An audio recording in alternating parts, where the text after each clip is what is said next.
Welcome everybody to The Tip. Week number 6. Malarkey. You don't know who we are peoples on which of the Monday nights we do this podcast here, The Tip, where we talk about gaming news, tech news, generally related things to both of those. On my right over here is Mr. Supergrey38, local resident Canadian. Down at the bottom there is Mr. Beefstick. Right. Hi, I'm me. I have like 90 Slim Jims right now. I'm so happy. Congrats. Dear Spike, would you like to snap into a Slim Jim? Yeah! Snap into a Slim Jim! Sorry. Is that copyright? Video gets flagged on YouTube now. I'm not allowed to put this up here. It's a Slim Jim. Too much Randy Savage. So this is the week of whatever week this is. 6. Week 6. March 23rd. Well, covering news from March 16th to the 22nd, and then game updates for this coming week here, releases and such things. We always start off with a little roundtable here. We don't address, if you haven't been here before, we don't address chat very intensely during the whole podcast. We do a Q&A at the end of the podcast with everybody. We keep our eye on chat as we go along, but for the most part, we won't be directly addressing anybody just to say hi, you know. No such thing as too much Randy Savage. Got a point. Yeah! That's a worthy time to address chat. It's talking about Randy Savage. Yeah. So we always explain ourselves right as we kick off. If you don't know me, I am TheGamePit, TGPNate, Nate, and a million other different names. I'm a variety caster on Twitch sometimes. It hasn't been much this week, except my co-op days. I've been pretty much a ghost because I've got at bare minimum about 23 weeks worth of art that I'm trying to get done, and I've been sleeping 1 hour a day, so that's been fun. You're welcome. You and everybody else. Yeah, variety caster on Twitch. Tons of platformers and action-y kind of games. I haven't been doing a whole lot this week, except playing Killing Floor 2 by myself and trying to get better at that. 2? Every time everyone makes that mistake, they say Killing Floor 2, and I get wet. Did I say that? Yeah, I've been playing Killing Floor 2 this week. I'm sure you meant 2 as an also, but I heard Killing Floor 2 and immediately my pants are soaked. I'm like, yes, get it inside me. Fantastic. All right. Yeah, Ray, so that's been my week. I've got nothing I'm looking forward to at the moment. I've just generally not existed. Spent all my time in Photoshop. So to my right over here is Mr. Supergrey38. Explain yourself, sir. Yes, that's me. I do a lot of variety casting, do it in the mornings. Recently been playing Stalker and trying to beat Revelations 2, which is a perfectly mediocre and completely forgettable game it's like the most forgettable game is the best way to explain it. No, The Order 1880, I don't fucking remember the year. Right. The most forgettable game. I keep forgetting that game exists, though. Yeah. That's forgettable. I guess at least Revelations I remember as a game. Yeah. I do that. I don't know. That's about it. That's what I do. Variety casting. The Tip podcast. And this is Mr. SpikeSethen. Yes. Hello, I am Spike. I'm a variety caster on Twitch. I'm live daily. Lately, I've been doing not a whole lot. My normal schedule of things, I haven't had a lot of time to play much of anything new. This week I'm doing Spike Does, which is basically my way of day off, basically. Live every single day, but I just do what I want. And today and yesterday I played Elder Scrolls Online. That's not true. I've been playing Elder Scrolls Online, and it is exceptional compared to... Compared to when it first came out, November 20th, 2013, I think was the release day. but so much better. And there's no sub fee anymore. It's so much better than it was before. I'm greatly enjoying it. Other than that, Slim Jims. That's it.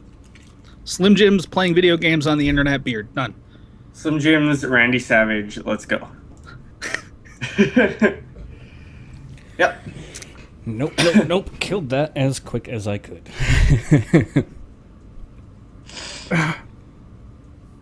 Nope. There we go. Yeah.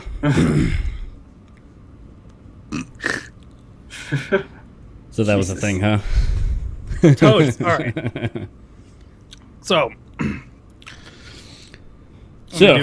as we Gates kick we're this hyped thing off, for. do you have anything you're hyped for? Anything new you're hyped for?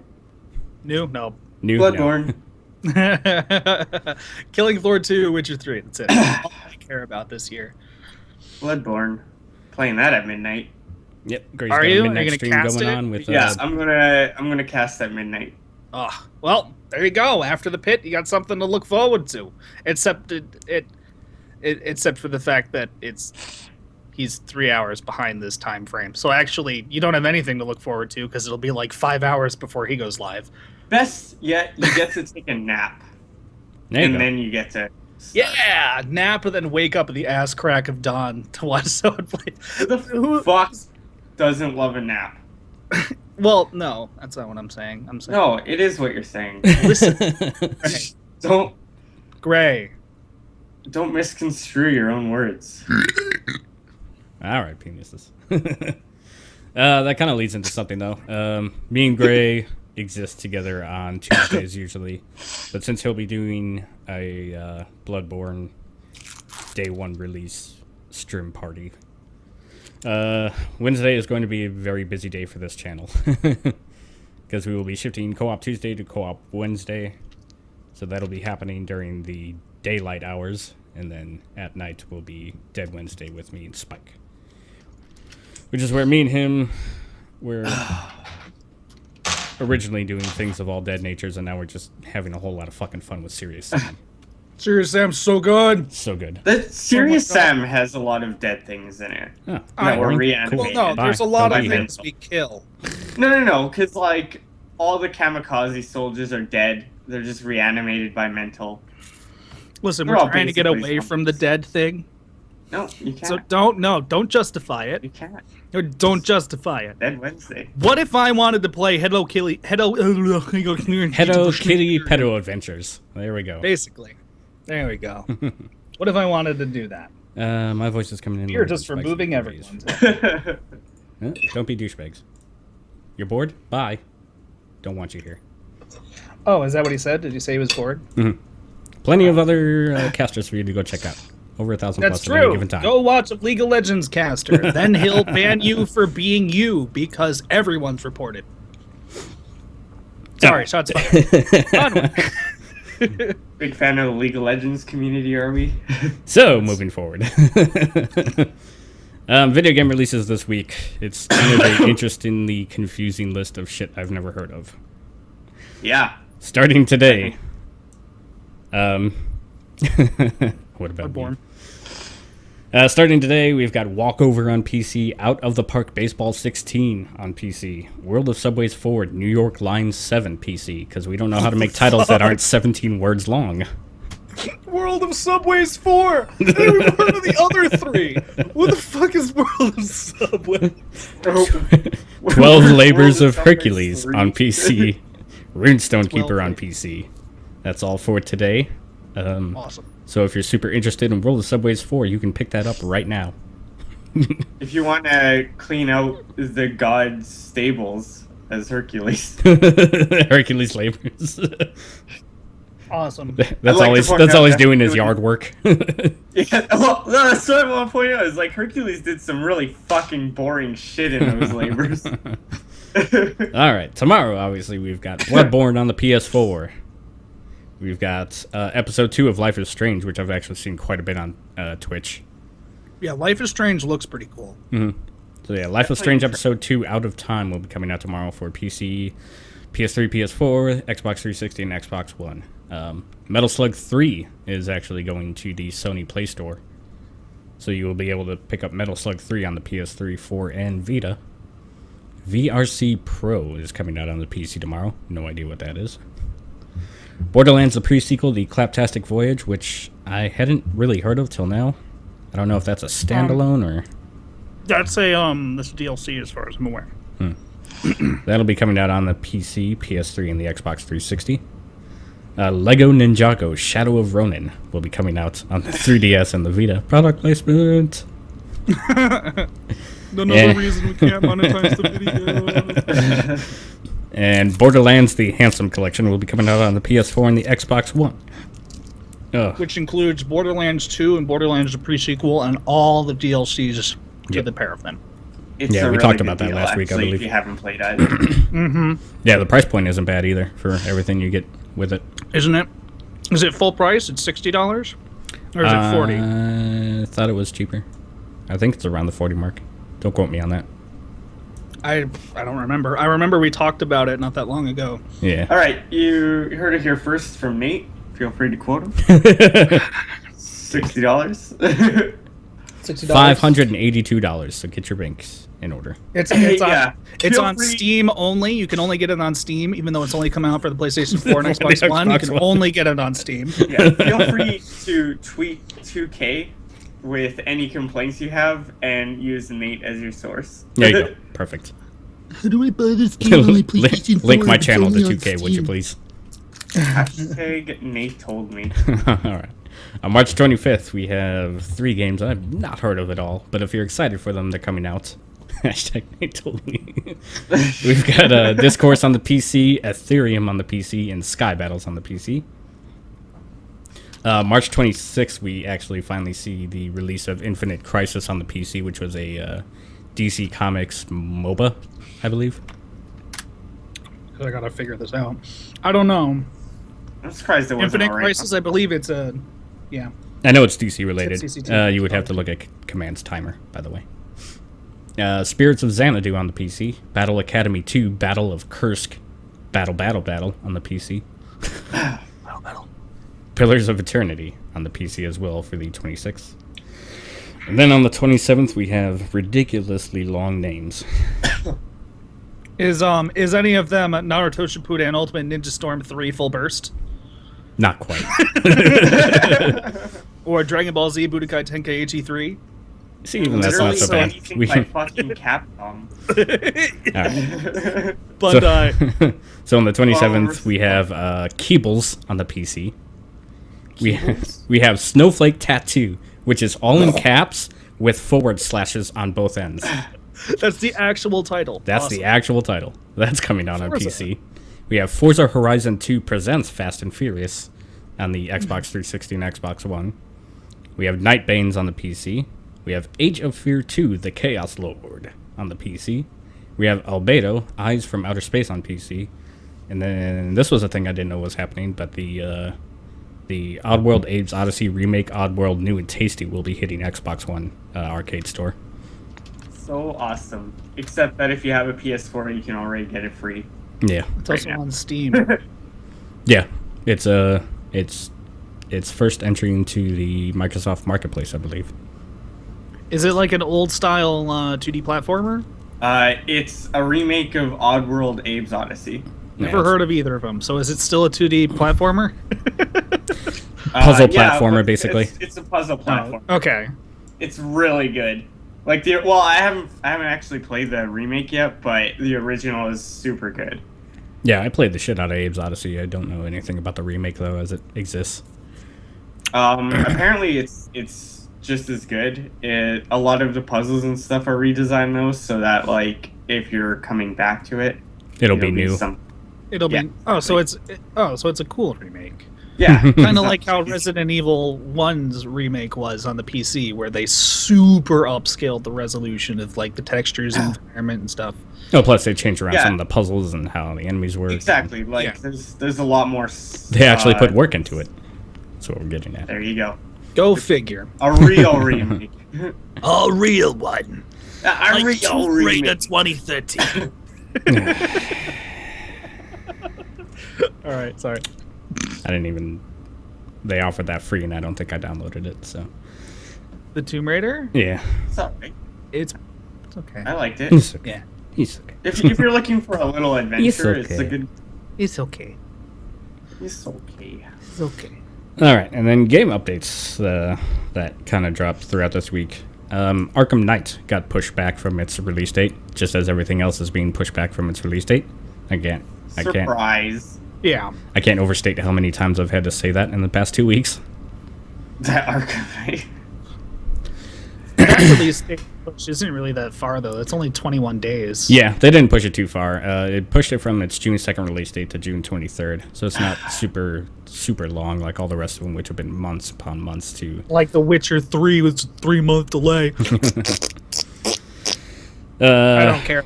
I don't care because I don't want them to release a broken product. There you go. Mortal Kombat, we pretty much know the whole roster at this point, maybe save 1 or 2 characters. And we now know it will include the Predator from the Predator movies and Carl Weathers as just Carl Weathers. I didn't really care that the Predator was in there, but I think it's super hilarious that Carl Weathers is It's gonna fucking be in amazing. Mortal Kombat. Yeah, I will definitely play Carl Weathers. I'm more what? than happy. Carl, rather. Like from Predator. From Predator, Happy Gilmore. I mean, pick a Carl Weathers movie. Little Nicky? Okay. He also played himself in Arrested Development. Yeah, he did. I remember that. Where he was like super sketchy. Sucker Punch! As well, quitalities are going to be a thing in Mortal Kombat X. So if you are in an online match and you quit, it's not specifically like the jail system where other fighting games have it. It doesn't really punish you for quitting, but it does glorify your death, in which equates in a quitality is an instant fatality that explodes your heads and allows your competitor that you quit on to gloat and save your demise. So I'm pretty sure those will get uploaded quite frequently. Just like, look at this shit stain that jumped. So the first thing is to figure out how to teabag the exploded head corpse. There you go. Anyways. Sucker And then Punch be and able to Sony send- are offering a 50% discount on Infamous Second Son, the First Light DLC. That will be just the DLC? just the DLC. I searched around. They've got like, for anybody who bought it or intends to buy it, they have some free things that you can download, like transparent images of the beanie from the game that you can Photoshop onto things, and copies of the ringtones from the game. But this is the only thing that is like a substantial anything. So if you're looking to pick that up and you didn't pick it up when it was free, from March 27th to the 30th, you can get First Light for 50%. And that's just to celebrate the 1 year of the game's release. God of War 3 is getting a remaster on the PS4, set for a July 14th release. They haven't said much else about it, other than they're targeting 1080p 60 FPS. Shouldn't be hard, considering it was a fucking PS3 game. Yeah. So one would assume not much work goes into that besides upscaling. The Driver series is kind of seeing a comeback in a mobile game called Driver Speedboat Paradise. Oh god, sorry about that. Oh, that poor Which franchise. Here's the interesting thing about it, right? So it's going to be a mobile-only game on the Android and the iOS systems, phones, tablets, whichever. The game is already available in New Zealand and Australia, but it won't be available anywhere else until April. It just No one reminds cares me, about it anyway, so... Basically. Yeah. Because it's Driver. They've been Telltale trying confirmed to that keep Season 3 of Walking Dead is coming, but that there's going to be an in-between. Wait, there's... Oh, so kind of like 400 Days was? Exactly. There's going to be Oh, an it in-between. literally says that in the sentence. Yeah, there's going to be in-between that will potentially tell some story elements between Season 2 and Season 3. We still don't know who's going to I actually wonder how be far included. along they're going to go this time. Because last time, like, what was it? It wasn't that long after Season 1 had ended. Because Clementine was a little bit older. Yeah. but I wonder how far their jump is going to be for this one. Yeah, I don't know. Because if you played the end Go ahead. If you played the end of season 2, there's 2 very different ways it could have ended. Like big extreme differences. Like Between one the two safe, ways. one not safe kind of differences. Yeah, I mean, there's variants of one of the endings. There's a couple different variants as to the people that could be with you in that ending. But yeah, there's 2 very specific endings that are totally different from each other. So nobody really knows if it's going to be a storyline that bridges the gap and kind of tells the story in between Season 2 and Season 3, depending on what that time jump is, or if it's just going to introduce new characters like 400 Days did. But it's confirmed to be happening. The Destiny 1.1.2 update will be adding colorblindness mode. Oh, that's kind of cool. Somebody actually Did thinks they about fix us. the game yet? Probably not. Of course. For all those people who still don't play Destiny. Yeah. But yeah, that update is actually going to include a colorblindness mode for those people like me who can't see colors correctly, which are never, almost ever considered in games. So anybody with like green deficiency, red-blue deficiency, red-green deficiency, or red-green or red-yellow-blue deficiency. I forget what tritanopia specifically is, but just 3-color deficiency. That'll help you actually distinguish what enemies are doing, what tier they are, and what the different engram types are. Kind of like how Borderlands did, where it just spelled it out for us. It's like, hey, this thing's green, in case you couldn't tell.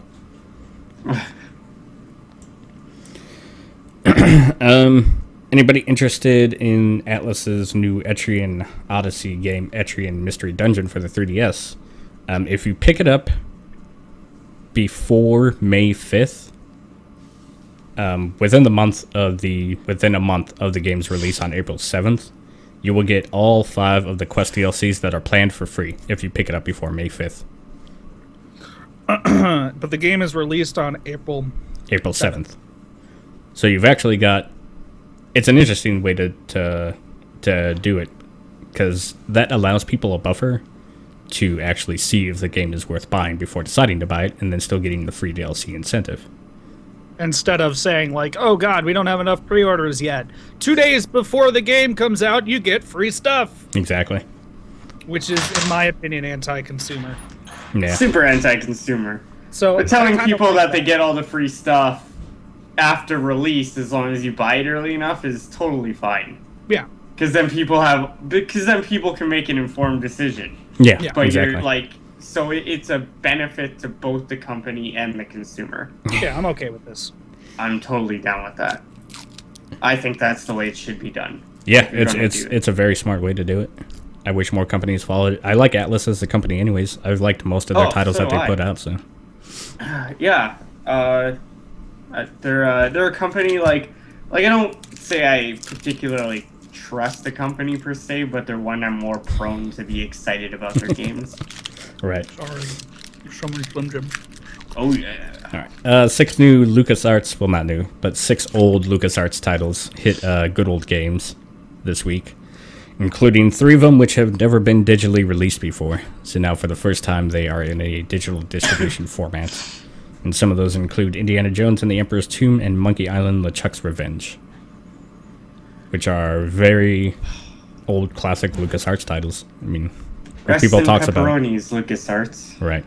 Did you... This next one's weird to me. Go ahead and say that, because I have questions. It's interesting. Alright, so if anybody actually remembers Final Fantasy XI, it still has a user base. But Final Fantasy XI was Square Enix's first online Final Fantasy game that they did. Originally on the PS2, the PC, and then eventually to the 360. Well, that is stopping service as of next year, March. So they have all of their updates planned out for the game up till then, and then on March 2016, no specific date yet, they will be stopping the online services for the PS2 and the 360 versions, so you would no longer be able to play the online MMO online. But they will continue to support the PC version, and that will still be online. It blows my mind that they still support the PS2 version. No, I don't think so. Square's really, really, really gung-ho with Sony products. Yeah. Like, they're not as big on Microsoft or the very rare time they have something on the Nintendo platform. But they've always been really big for Sony. Like, from the get-go. Like, since they moved from Nintendo to Sony, like, with the Final Fantasy VII and stuff like that, and 6. Big supporters of Sony. So it doesn't surprise me at all that they kept up with the service for PlayStation 2. Especially if there was a user base in it, you know? And obviously they weren't too worried about the servers if they ran them this long. Yeah, but like it says, like, updates. Like, they've been actively updating the game, too. Which is pretty impressive. Final Fantasy 11. Questions? Me? I was trying to even remember what it was. Because I remember, wasn't Final Fantasy 14 A Realm Reborn? Wasn't that like a remake of 11, or was that completely different? It was a remake of 14. Oh, yeah. Okay. So Final Fantasy 14 was such garbage that they just took it off the shelves after like a month and then came back like a year and a half later with an actual game. Is this free? Final Fantasy 11. I'm looking right now. You don't have to. Yeah, I believe it's very. I remember back in the day, it was very ESO style to where you bought it. I don't remember there being a subscription fee for it. I know there always was for 14. That's why I was confused. There was. There might have been early on. Yeah. Yeah. Because that was their following WoW, right? PC Basically. download, $40, one-time purchase, no... Yeah. So yeah, it's like... That's a little expensive. But yeah, one-time purchase and then you have it. Dude, there's like a really shitty story about Final Fantasy 11 in that there's supposed to be like an impossible raid boss. And then this one group was going to beat it after like 40 hours of fighting it. So Sony pulled the plug on the servers. Yeah. Sony's just like, no! It's literally what happened.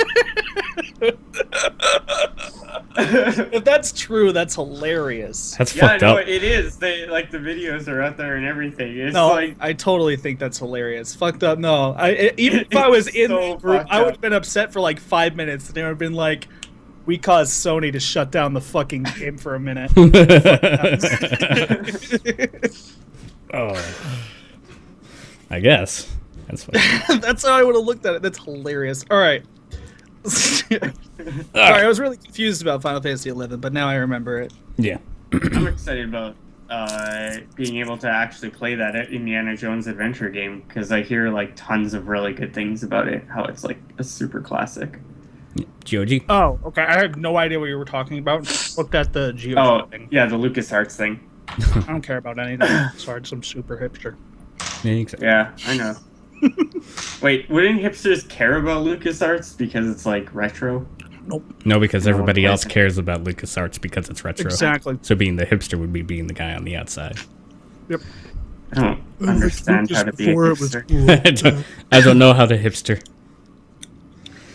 All right, so let's roll into the news of the week. Another kind of meh week for news. Yeah, not too much going on. Yeah, some interesting things. This first one is very interesting to me, is just to how competitive it is. Ray, did you just do a fat line of cocaine? This isn't stock misery. I did. Cocaine. Don't worry. Cocaine them. Cocaine. All right, go ahead. Sorry. All right, so if you're looking to pick up a PS4, pretty much the time to do it. Is that going on right now? Is there specific dates for that? Mm-mm. As far as I know, it's going on right now. I don't know when it's ending. Interesting. So if you don't know what we're talking about, GameStop is offering you a discount of $175 on a brand new PS4 if you trade in your old PS3 or 360, either the 120 gig or higher PS3 or the 250 gig or higher Xbox 360, which would put the price of the PS4 at $225. US. And that includes a copy of The Last of Us remastered free with the system because it comes with every console. Fantastic. It's Last of Us the way it was meant to be played, so. Yeah, portable that's a control schemes. Fucking deal. Oh. Like there's no reason to buy an Xbox over a PS4 at that point. Yeah, if you have the means to do so, but like if you have like a PlayStation 3 or an Xbox 360 and you really wanted to get a PlayStation 4, like right now is the time to get it at a really, really nice price. Yeah, you certainly don't have to. Yeah, but I mean, for those people who have been waiting and kind of scratching because they know the trading value of their old consoles wasn't going to be enough to really extenuate the price of that. I mean, $225 down. That's a $175 discount US as far as. That's another thing. I don't think it's universal. Yeah. Like I don't think it goes internationally, but as far as I know, in North America, that is the way it's working. Like you can check your EB Games or GameStop website because they're both the same fucking company. Yeah. And see if they have it there. It's just the US and Tasmania. You want it? Can we leave that one? Aww. Okay. That was somebody's. That's really all that. That was somebody's news sword in action, I think, right there. Yeah. All right, so let's move on from the GameStop thing. Konami and Kojima. Who wants to kick that off? Do you want to cover it, Gray, or?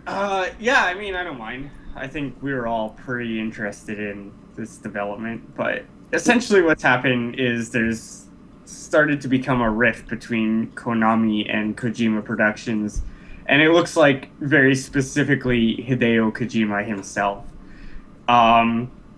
There's at first it was like a lot of rumors, so I didn't even bother putting it up on. And then official statements came out. Yeah, exactly. I didn't bother putting it up on the Google Doc, but yeah, there's some like actual statements coming out, and there's some inside sources.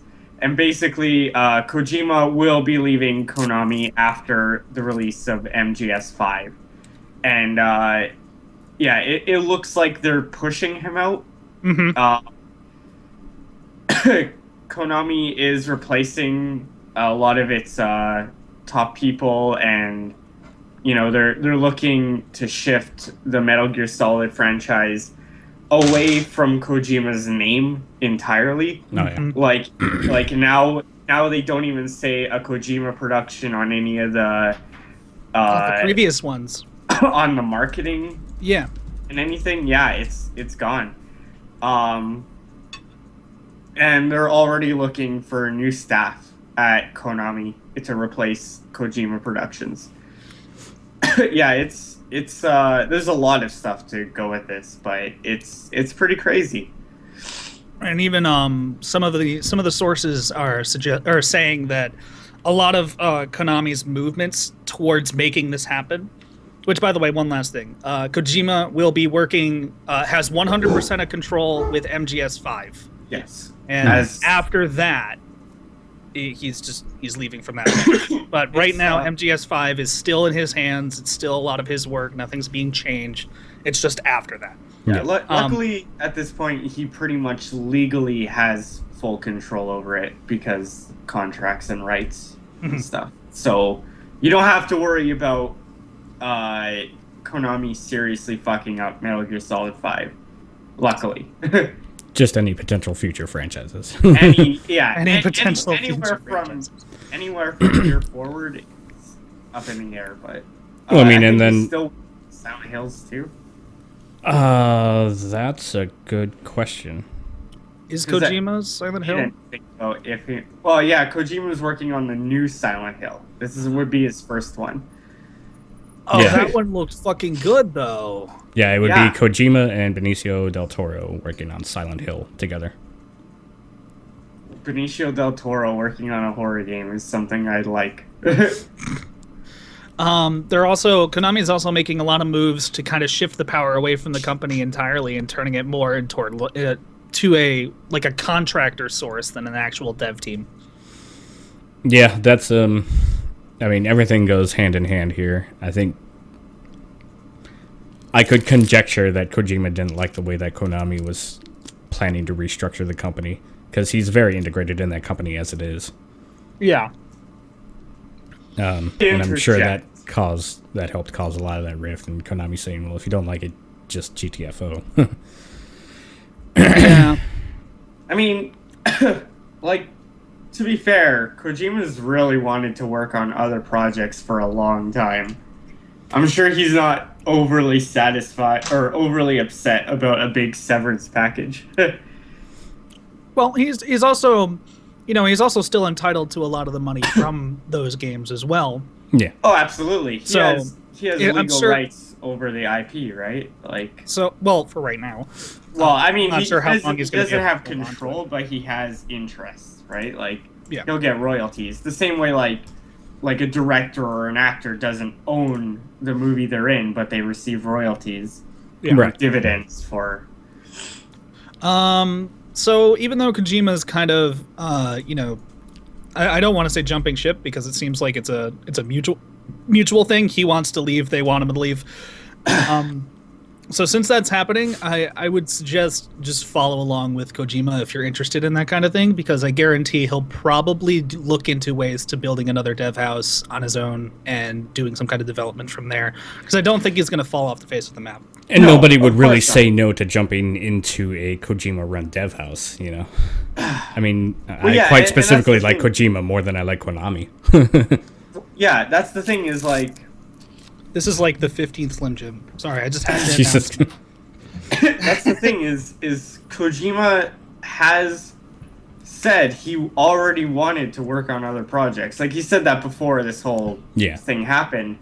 Like, I remember, like, he's like, Metal Gear Solid's gonna be my last Metal Gear game, and then he makes, like, 2 more portable games, and now he's making Metal Gear Solid 5. And it's like, he clearly wanted to do other things. So I'm really excited to see, like, when Konami's not saying, look, you either make Metal Gear Solid or you don't have a job, what he actually is going to be willing to do.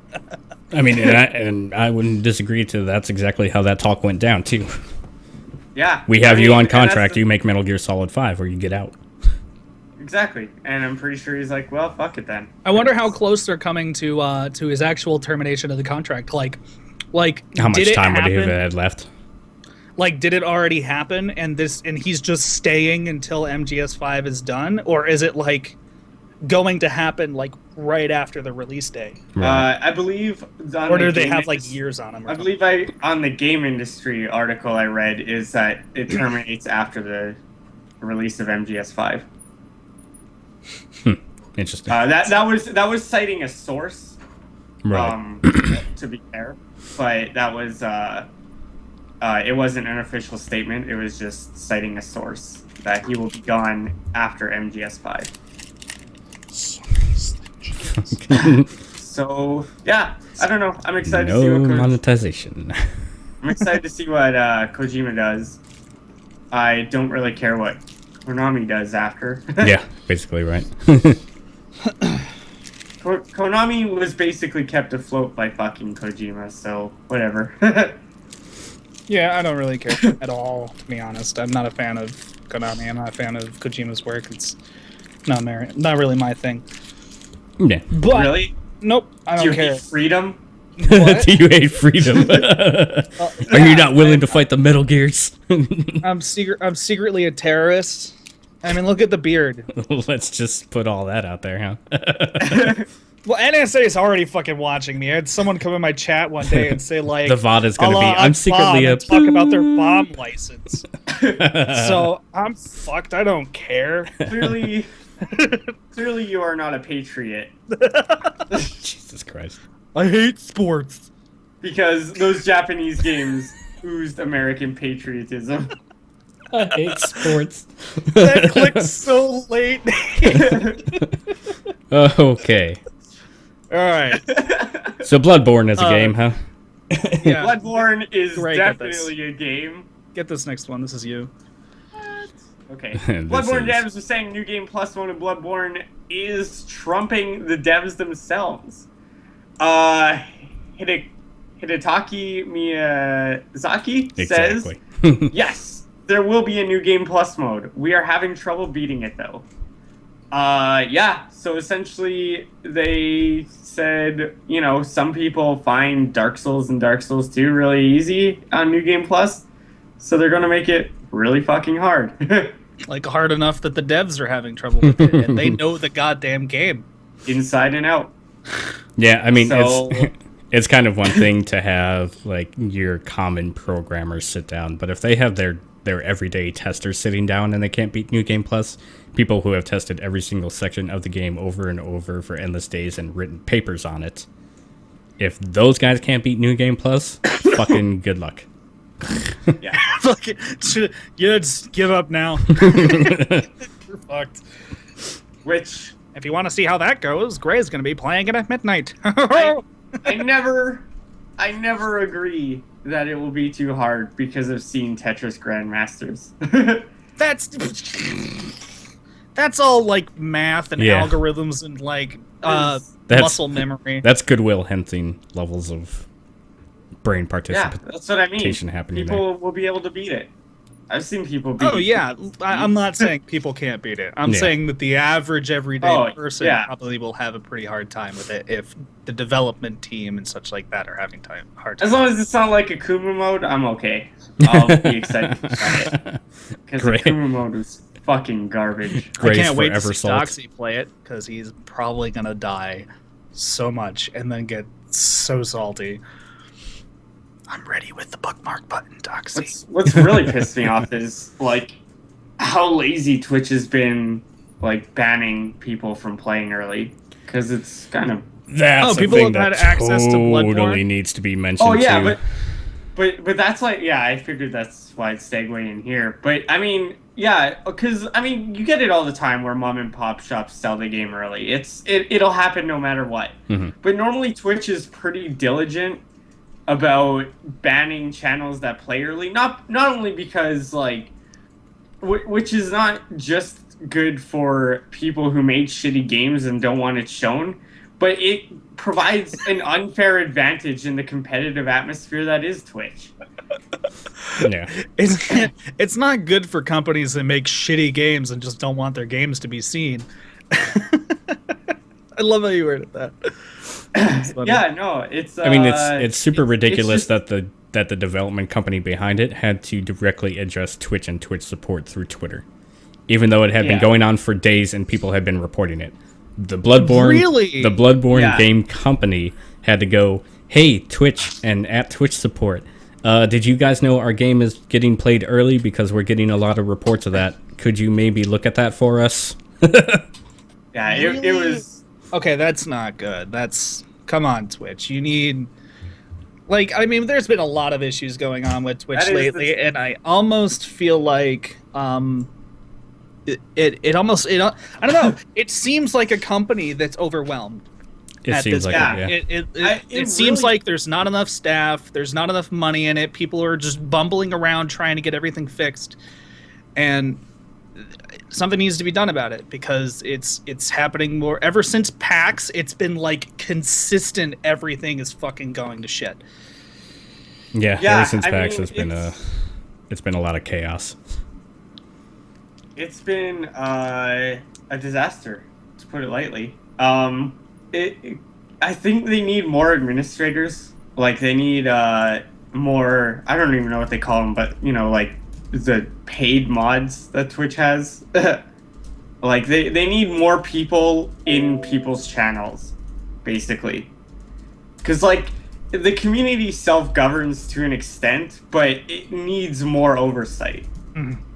Definitely. I mean, it's one of those things, like, to see people playing Bloodborne early, or any other game for that matter, is fairly easy. You just look up Bloodborne, and you see all the people there, and you just fucking ban them. Like, that's what you do. It's I mean, not I that guess hard to do. I guess that is true because like. I mean, if it's they just want people looking. to find their game, they're going to have to tell people they're playing that game. So Twitch can probably really easily figure out who's Yeah. playing it then, I guess. Well, that's where I saw it, and I was getting frustrated, because I was like, yeah, I'm going to have, you know, like, the midnight release, and it'll be fun, because all the people will be looking at for the first time or whatever. But, I mean, they've been incredibly lazy, and they've kind of taken the wind out of, like, a launch party. Because people have Yeah. already launched it at this point. Exactly. It's Another, I go back to saying I think Twitch is undermanned right now. They or are. Something's extremely happening undermanned. because it seems like they're being overwhelmed. Yeah. It feels like their engineers are having a hard time keeping up. Their administrators are having a hard time keeping up. Support is like way behind on everything. Yeah. Yeah, what did I say Yeah. the other day All when you it have was to do just a is look flood at of Twitch tweets? support. Yeah. Twitch support is a perfect example. Just look at Twitch support, and like when things go to shit, it is just constantly moving. And Twitch is, I guarantee people, whoever, I think Nate said it. He's like, I feel bad for the person watching the tweets at Twitch support. It was that day that Because it's everything just- was it's- down and my Twitch Oh, support God. feed was just nonstop scrolling. And I was like, I feel bad for that guy. I really liked it though because I went onto the Twitch support Mhm. and like just to see like I don't have legs. what was going on there. So I went on to the Twitch support on Twitter, and then it was like the first thing I see was, do you sometimes actually answer arbitrary questions? And then like, yes, sometimes. They responded to that. Yeah, it was like the one thing they responded to was like the guy asking if they respond to arbitrary questions. That's fucking amazing. Yeah, Alright. I was talking to another person about tweets that come out of Twitch support, and some of them are pretty meme oriented. Very. So Yeah. I don't know. Twitch support like seems to get itself confused with just like the Twitch Twitter. Yeah, Like, they I seem wonder to if it's the forget same who they are. person. What if it's the same person? They log in the wrong account. And they're like, "Hey, go check out this person." Oh wait, shit. Never mind. Delete that tweet. Hold on. You just get so fucking confused sometimes because he's one person. I don't even know which one I'm Entire supposed to be tech watching. support too. He's their entire PR and tech support. It's just one man. He's like one guy making minimum wage in Ohio. That's extremely specific. You should knock it down to the city while you're at it. Fuck. Alright, continuing. Yeah. To kind of go back and address something Linty said, to where he was looking forward to getting Bloodborne, just needed to get the money together. If you live in Denmark, it's pretty easy. Just give your blood. That's all you gotta do. Or you could buy a ticket and go to Denmark and then become a blood. citizen and then become eligible to give blood, and then you can get a free copy of Bloodborne. Do you have to have citizenship in order to have eligibility for blood? You do in Canada. In order to donate blood, you have to be a Canadian citizen. Huh. Yeah. And if you had lived outside of the country in certain periods of time, you're ineligible. Really? Yeah, because Canada will be a hard ass, and then a second later. it's super Sorry. hard to give blood. Like, I remember, like, because when I started giving blood, I had to fill out like 2 forms of like things that I did or did not do. I was just to tempted. make sure. I was Well, I tempted mean- to bring up a controversial statement involving yeah. blood donation, and then I just said no. Well, I think I know what your statement is, and you're right. They cannot give blood. Really? Not in Canada. Wow. What? They're looking to change it because it's a super archaic law that doesn't have any like factual evidence. But I thought America was the only dumb cunts that did that. God damn it! Yeah. Get out of here, old people! exactly. I mean, Which in is why fairness, there it's a should be huge some movement pretty right now to extensive say, checks like- on blood work, especially if you're donating blood. There's I been some problems with that in the past. There And bad has, blood but- still circulates. Yeah, yeah. It's just like we're better at checking now. It's cheaper and faster and easier. I mean, it's just one of those things. Like, it's archaic, is what it is. Which is why there's a huge movement by the LGBT community to, like, hey, why don't you let us save some lives once in a while? Right. You're not real people. Oh, you don't have. Oh, you're like only at 80% of the blood you need right now. Well, maybe you should quit banning people who are willing to give blood. Right. Yeah. But yeah, so basically, if Alright. you live in Denmark and you want Bloodborne, go give some blood, and they will give you a copy of Bloodborne, and also enroll you in a Crazy giveaway exception. to get a PS4. Yeah. I know other places that have done similar things for stuff like this that have allowed for. I fucked everything up. I'm sorry. Everything got ruined. I ruined it all. Sorry. No one will understand what we're talking about at all. But other countries, I've seen other countries do things like this, or other companies as well, kind of say like, hey, give blood or, donate this or something, and you get either like a discount or a copy of X game. Normally it's not a, AAA title that's still in the pre-order status. But I mean, Right. I've seen other companies do things like this. Yeah. No, Yeah. I think it's just like a really cool promotion. Yeah. Good for you, Denmark. good for you, forward-thinking countries. Way to be progressive. Progressive and fun. All right, Spike, I think you Denmark know is more about this one than I do because I didn't really get a chance to check it out. All right, so for those of you that don't remember, Battlefield 4 came out at a while back, and when it came out for like nearly a fucking year, the servers were just absolute chaos. Like, people were having horrible connection, people were having lag all over the place, disconnects, etc., etc. Well, Battlefield Hardline just recently came out, and they were DDoSed. So, yet more server issues for another Battlefield game. And EA is actually getting the blunt of it, other than aside from the people that did the DDoS. Like, the community is basically like, Come on, EA, you should have prepared for something like this. and it's kind of unfair. Yeah. It is, because And it's it was one of those things. Hard too. It was just the servers in question. So Xbox, PlayStation 4, PlayStation 3, etc., PC, all of them were having issues with the server. Like, I think it was like day one. That's the thing that's like, And that's the thing that bugs me, is that like, people don't realize how notoriously hard DDoSing is to defend against. and how easy it is to do it. It's so Yeah. easy to do.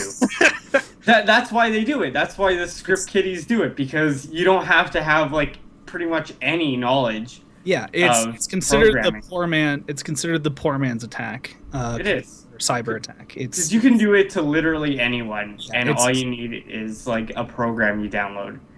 It's Basically, yeah. super fucking easy, and it's one of those things they can't defend against, because it's just server requests. yeah, DDoSing. For those of you that don't know, DDoSing, essentially what it is it's a flood of information going through the server, causing the servers to be be congested to the point where they can hardly function. At some forms of some DDoS attacks can lead to things like even hardware failure if it's just completely overwhelming. But it's really something you can't defend against. It's only kind of something that you could prepare for. Right. Like, you prepare for it to happen, and then maybe you can negate the worst of it because of that, but there's really no defense against DDoSing. In fact, there's a lot of circumstances where people would DDoS a website just because there was a lot of traffic to the website. Right. Yeah, like they would, and they would say it's like, oh, they hacked it, but they didn't really. They just took it offline because they couldn't handle the server load. Yeah. That's it. Like that's the thing, is because they're not actually hacking. Like, they're not actually doing anything to the program or to the site or to the servers. You can't defend against it because there's no they didn't get It's just in server into anything. requests, Like, you know? yeah, exactly. Like, they didn't compromise any systems. They simply sent a bunch of requests. Yeah. Which, of course, the servers are meant to take requests. Like, they're And gonna take the shutting that request. off would mean nobody would come in. So I mean, Yeah, you can't really exactly. stop Nobody it from would happening. win. Literally, like, the only thing EA could have done was shut its servers off completely, but that would defeat the whole fucking purpose of having servers. Yeah. That's how you stop a DDoS, is by not having servers. Just pull the plug. Exactly. Do everything locally. If you want to play a game, it's on your computer. Screw on LAN that. Play. parties are coming back. All right. 64 people LAN parties. I miss those days, actually.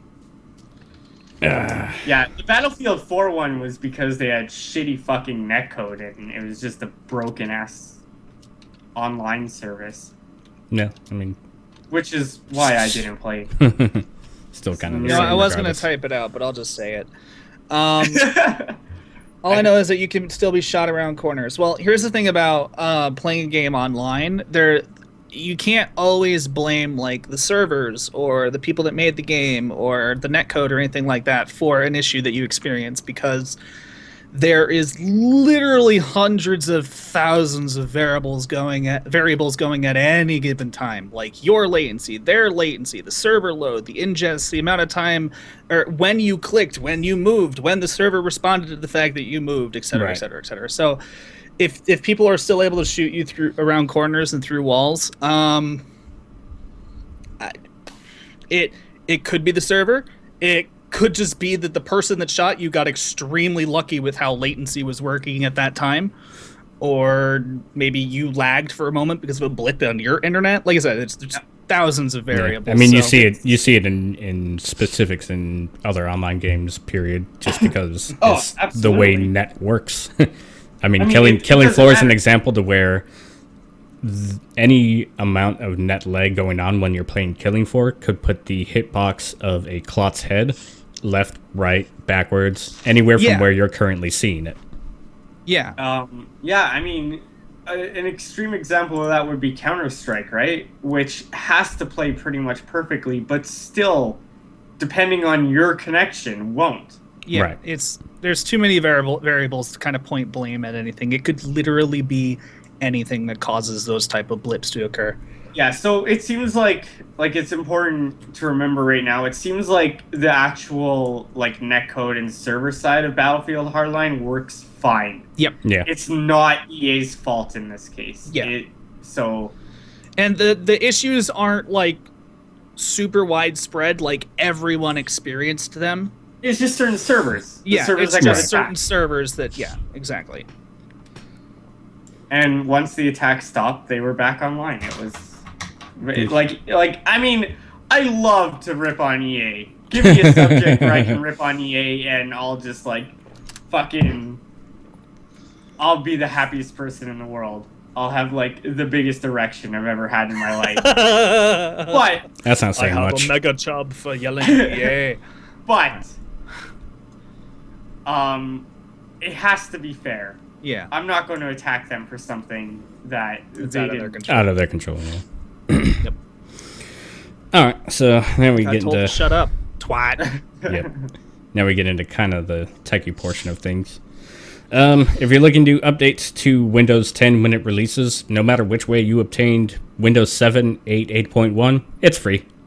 Did you pirate Windows 7, 8, or 8.1? You get Windows 10 free. Here you go. Including piracy and stuff like that. So, I mean, I'm not going to endorse piracy, but you know who you are. If you have that type of copy, then you're good. Windows 10 will be free for you. At least it seems like it's going to be that way. But they're not validating keys or anything like that. They're just build code Windows 7 free. Yeah. And that's it. Basically.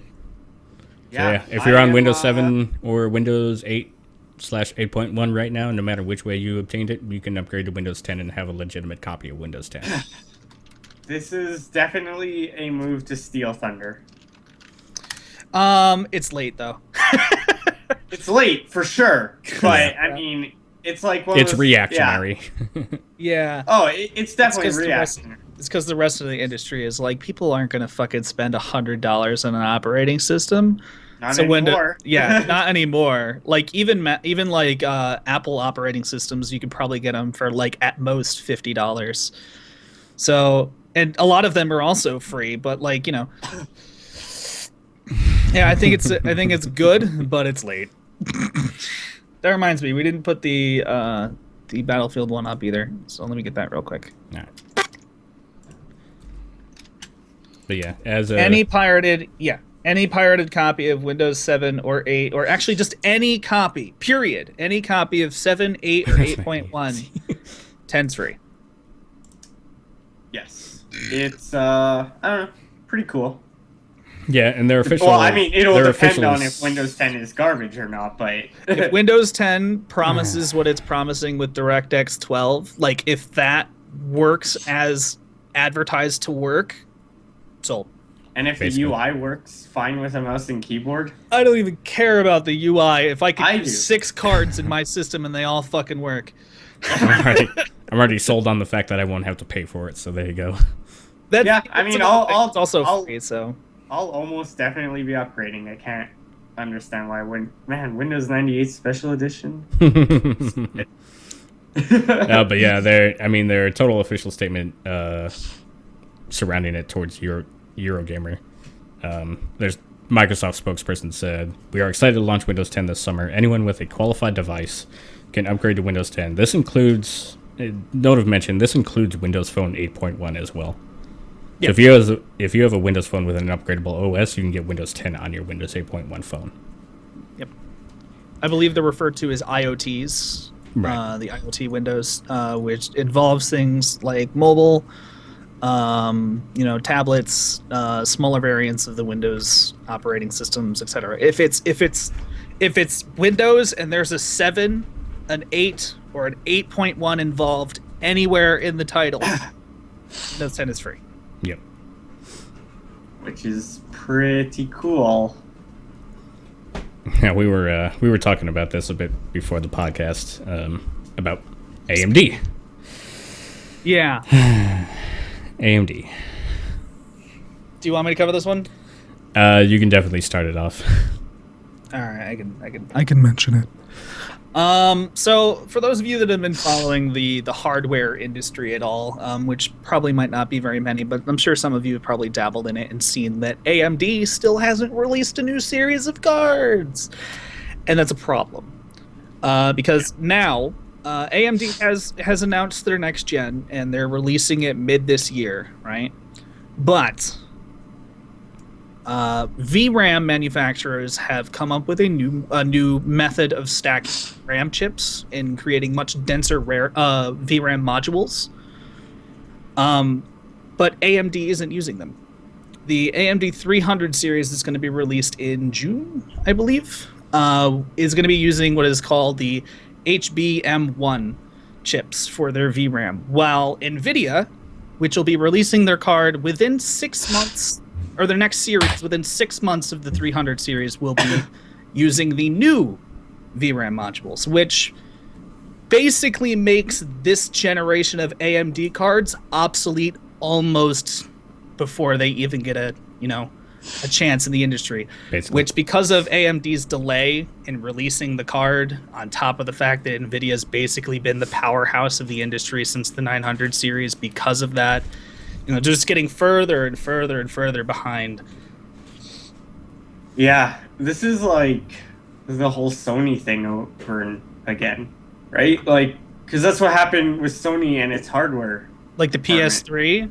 No, like No? their TVs and Blu-ray players. and Oh, stuff. Oh, yeah. Because like they were waited so long to get into the market that they went from like the #1 electronics manufacturer to now they're struggling to stay afloat in some areas.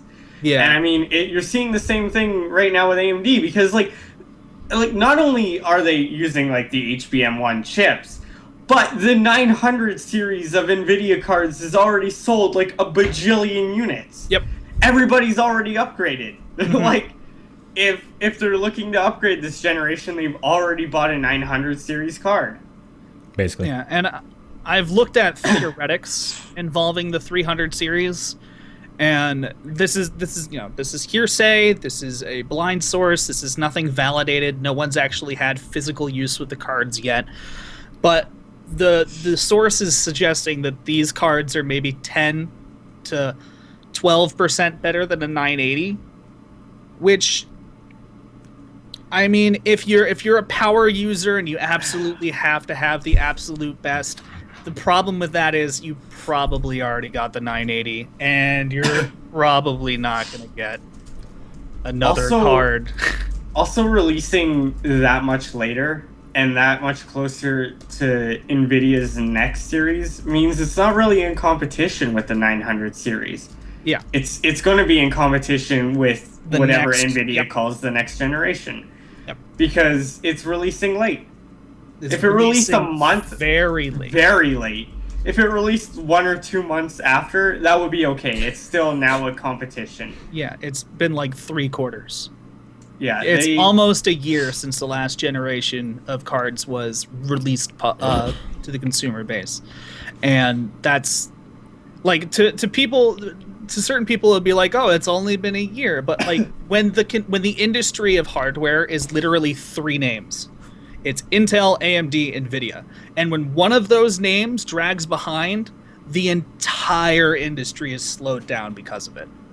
Yeah. I mean, it would be different if there was like 10 or 15 companies, like what you see with like televisions and stuff like that. If one company just takes a long time, they go under, but everything still keeps progressing. Yeah.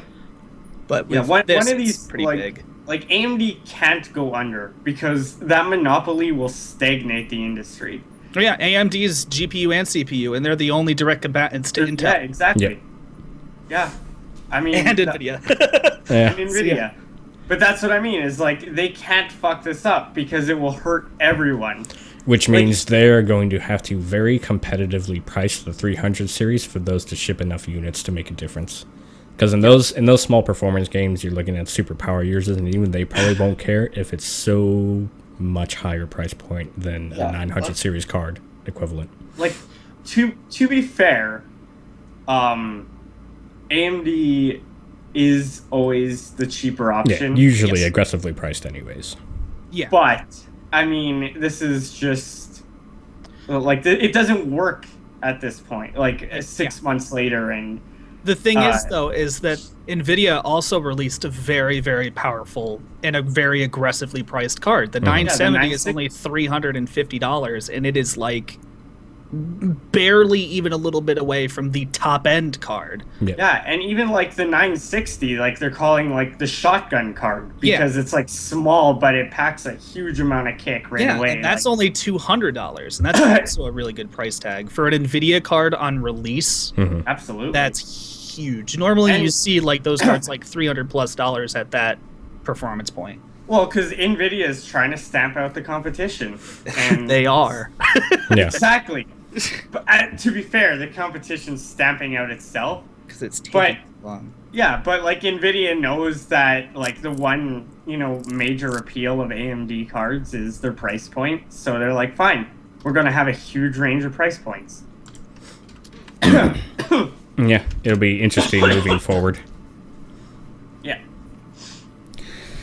Oh, Gray, you're the one who knows the most about this next one here. Okay, so yeah, Sega has seen significant successes in the mobile games sector, and it's kind of just pushing them towards making mobile games completely. They revealed that 13 of its mobile games make more than 50 million yen a month, which is about like $415,000 American. Yeah. Among these, 6 earn more than 100 million a month. Which Is that every individual game makes like that much? Like 13 of them make more than 415,000 a month. But individually or Six of- collaboratively? No, That's what I was individually. asking. Individually. Individually. Wow. 6 of them earn 100 million yen a month, which is 825,000 American. Oh, you mean And- for... Wait. 50 million. Oh, wait, never mind. Okay, totally misunderstood. All right, sorry. And 2 of those games actually rake in 500 million yen a month, which is 4.1 million American dollars. I did not know Sega was pulling in that much on the mobile market. That's huge. Massive. $4.1 million a month, and especially at the relatively low cost of mobile game development, is fucking insane. Yep. So basically, the company has decided to commit to operating 16 of those 18 games into the next fiscal year, which means they'll constantly keep supporting them. And they have another 20 titles in development. 5 of those are being actually made from like the Sega Studios, like their first party titles. 10 of them are being made by Sega Networks, and another 5 are being made with third-party developers. They've also acquired, I can't remember the name of the company right now, but they've acquired a company to start going after the foreign markets. The company Play Hard Incorporated, because they want to be making that much money outside of Japan too. And basically they said, the foreign markets are a very unique setting and they need to accommodate that fact. And yeah, I mean, all their fiscal reports and everything say that this is pretty much where Sony wants to be. They don't want to be making high investment, low margin titles anymore. They want to be doing this. Yeah, I mean, looking back to this article, they've added Play Hard Incorporated into their company now. They've been making moves on acquiring mobile studios since 2011, but just within these few months, they've acquired 3 others: Demiurge Studios, Space Ape, and Ignited Artists. None of which I'm particularly aware of. So, but they're just housing mobile developers all over the place. So, just to put this in perspective, because a lot of numbers went by and I interrupted a lot because I'm a douchebag. We're talking about 21 specific games total from Sega on the mobile market, right? Yeah. They're pulling in $66,775,000 a month off of 22 games or 21 games. It's just massive. In the mobile market. And like I said, like the low development, low support costs, it's the money they're making is almost purely stupid. Profit. Yeah. It doesn't take a massive staff of people to make those games. And if they move to a completely mobile development studio, which, I mean, I wouldn't be surprised. Their main supporter that Sega has right now, I would say, would be Nintendo, as far as contracted third-party software goes. Nintendo's their main supporter right now anyways. But Nintendo doesn't support them well enough. It's no wonder they would shift. Look at Bayonetta 2. I mean, the development company itself, Platinum, put out more advertising on Bayonetta 2 than Nintendo bothered with. And they only got that advertising money out of Sega. Yeah. Nintendo will just bleed them dry. Like, they have them attached to an IV and they're not letting go, right? Like, yeah, the critical failure of Sonic Boom. I'm pretty sure that game is going to end up in the landfill where E.T. used to be. It's pretty much the... Boom! All right. It's pretty much the reason, what's their name left? Rare. Oh, yeah. Because, I mean, Rare just didn't feel like they were getting their share of the profits. Yeah, and now they've just fucked off and made a new studio and are doing their own thing. Yeah. Has Rare ever made anything good after Rare? You mean when Microsoft capitulated them? And that's, yeah, kind of. Because I know Rare, who was Rare? Rare was Banjo. Rare was Banjo, Donkey Kong. Donkey Kong. Yeah, they pretty much just made the remake of Conker's Live and Reloaded, and that was the only successful one. Nah. Wow. All right. I mean, they made a new Banjo game, but nobody bought it. Yeah, nuts and bolts. Fuck off with that shit. Because they made a vehicle combat game out of a platformer. Is that really what it was? It was just purely vehicle combat? Oh, you also made your own vehicles. Okay. You're not going to beat Jack X. Sorry, Jack X Combat Racing. I know a bunch of people that are all like, yeah, Twisted Metal, but no. Jack X Combat Racing was fucking amazing. Oh my god. Oh, it's so good. It's like a combat racing game with the gritty humor of Jak 2. It's fucking so good. Oh, so good. But yeah, I mean, essentially. I think I have a copy of it somewhere. Yeah, I don't know. Essentially, Sega just seems like that's where it's committed. And I mean, if I was Sega at this point, with all my titles failing because they're garbage, except for my mobile titles, like, that's what I'd be doing. Like, why wouldn't you at that point? Man. Yeah. Nobody it'll fucking be, plays Sonic anymore because every Sonic game is garbage. You Sonic don't Generations was pretty good. yeah, Generations was fine. Generations was good, but that was the exception, not the rule. Yeah, that's true. It's like you can only trick people so many times before, like, you can only abuse their childhood memories. So we were supposed to segue from this into Nintendo's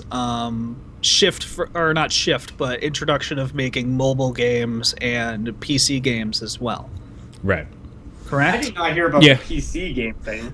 Yeah. Well, they're kind of hitting all they're- markets. Yeah. Well, all markets except for other consoles. Right. But yeah, Nintendo came out and discussed a potentially new console. No exact confirmation on that.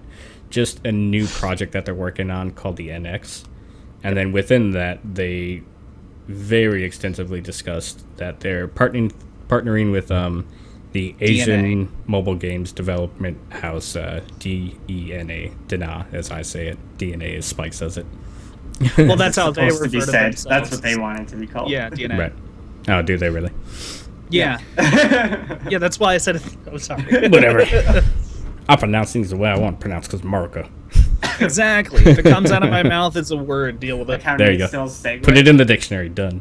Segwoo. No, Nate still segue. It's Segwoo. Yeah. S-E-G-U-E.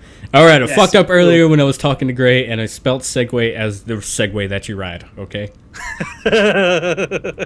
Moving on. But yeah, there's no information on the actual console, what NX is going to be, what it's supposed to replace, if anything. It, for all we know, it could literally be a fucking phone. So who knows? But we do know that Nintendo has decided to finally, I don't know what they're making, what they plan on making, what they plan on doing with it, but they've said, okay, we're not only Nintendo now. We're gonna do mobile games and we're gonna do PC games.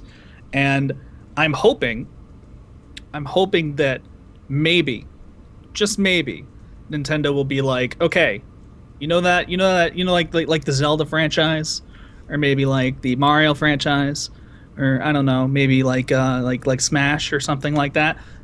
Maybe we'll put something like that on PC, because I think that would fucking sell like hotcakes. Literally Probably. would just like to see the virtual console on PC. I don't even care if they keep their new games to Nintendo only consoles. Like, Yeah. like seriously, like if they just had like partnered with GOG and like had their whole classic library on Steam, that would blow, or on GOG, that would blow my goddamn mind. They're not smart enough for that. I would love to be able to play a non-emulated version of something like Wind Waker or Twilight Princess on the PC. Yeah, I mean, it's Right, it's like, super even if interesting Mario just in the 64. fact that you won't have to Yeah, have a Nintendo console to play a Nintendo game. That's Exactly. where they're going to, if they capitalize and not only do the mobile games, but make very specific PC ports of their console games, or very just specific PC games, instead of just like maybe porting over the mobile games. Yeah, They dominate. I do. I think that's why they're announcing a new console too. Like, we don't know anything about the new hardware. Potentially. Yeah, We don't know anything about the new hardware, but it's one of those things like once again, I'm not a source. yeah. I'm simply speculating. Yeah, this is speculation. That, like, make that very clear. But it seems like there's no way the Wii U could compete with the PC ports of their games. So they would have to have something that could compete so that they could still sell Nintendo hardware, which is still a huge moneymaker for them. Yeah. I mean... But I mean, for still, the most people want to part- play Nintendo games, but won't go spend the money on a Wii U, which is Yeah. Like, the thing, I just want them to start opening up. yeah. Because Nintendo is super closed in. They're super secluded. They're like, we make games with no one else touch. They need to stop, because their sales are really bad right now, and they have like nothing. The biggest problem is like they're an old company with an old mentality. Oh yeah. Like that. They were That's founded in the late problem. 1800s. They made fucking Hanafuda Exactly, cards. that's the problem. Is that Nintendo like still has that like old mentality as an old company. Like they don't like change. They're resilient to it. They only made video games because the company was going to go fucking bankrupt. Like they're like, all right, we have to try something. Well, yeah, they existed. Like, they existed for close to. They existed about 90 years before video game companies were a thing. Close to. They were founded in 1889. So. Absolutely. Yeah. No. Because they used to make cards for the Yakuza. Yeah. That was their thing. That was their shtick. Gambling cards. No. Yeah. It's I don't know. It's nice to see them opening up and evolving, and become like doing what a company should do.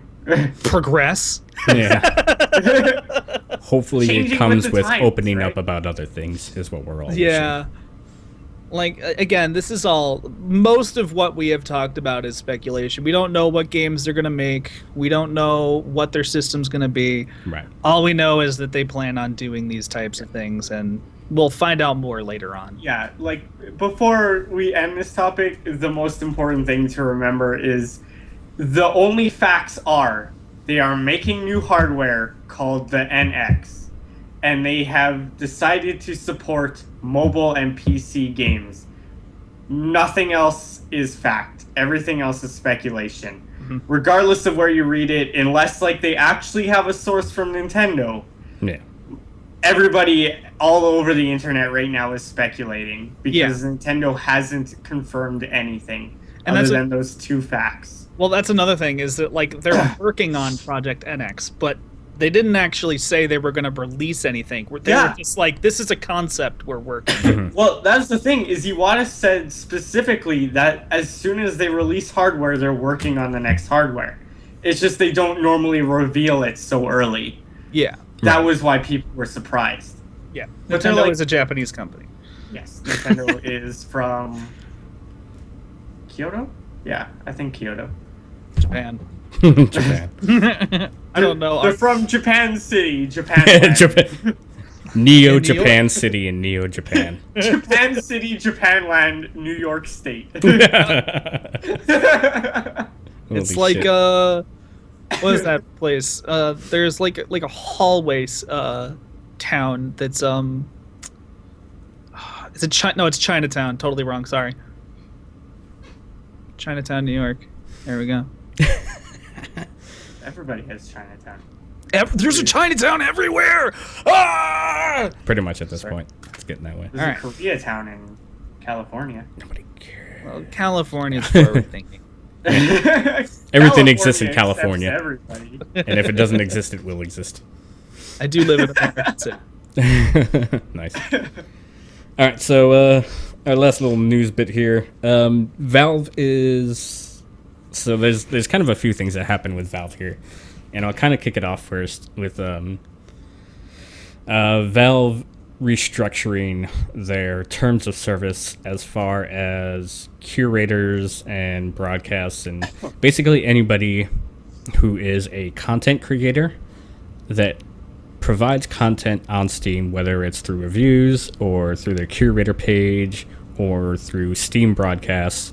All of this restructuring was done, with the release of all those new products.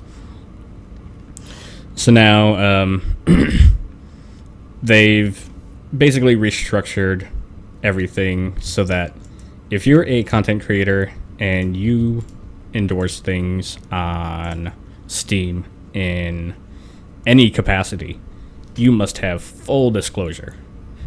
Even if it's somebody paid you $5 to go on Steam and say, this game fun, 10 out of 10. That must be disclosed within that context. Yes. Full and utter transparency. YouTube did a thing similarly a while back where because there were a lot of paid paid promotional things that came out, and there were a lot of people that kind of hid the fact that it was a paid promotional thing. Right. And YouTube, along with another company I don't remember, that did regulation on that side of a thing, kind of pushed it forward and said, if there is any payment involving this thing, even if it's along the lines of like, we flew you out here to do it, you need to disclose that type of information clearly.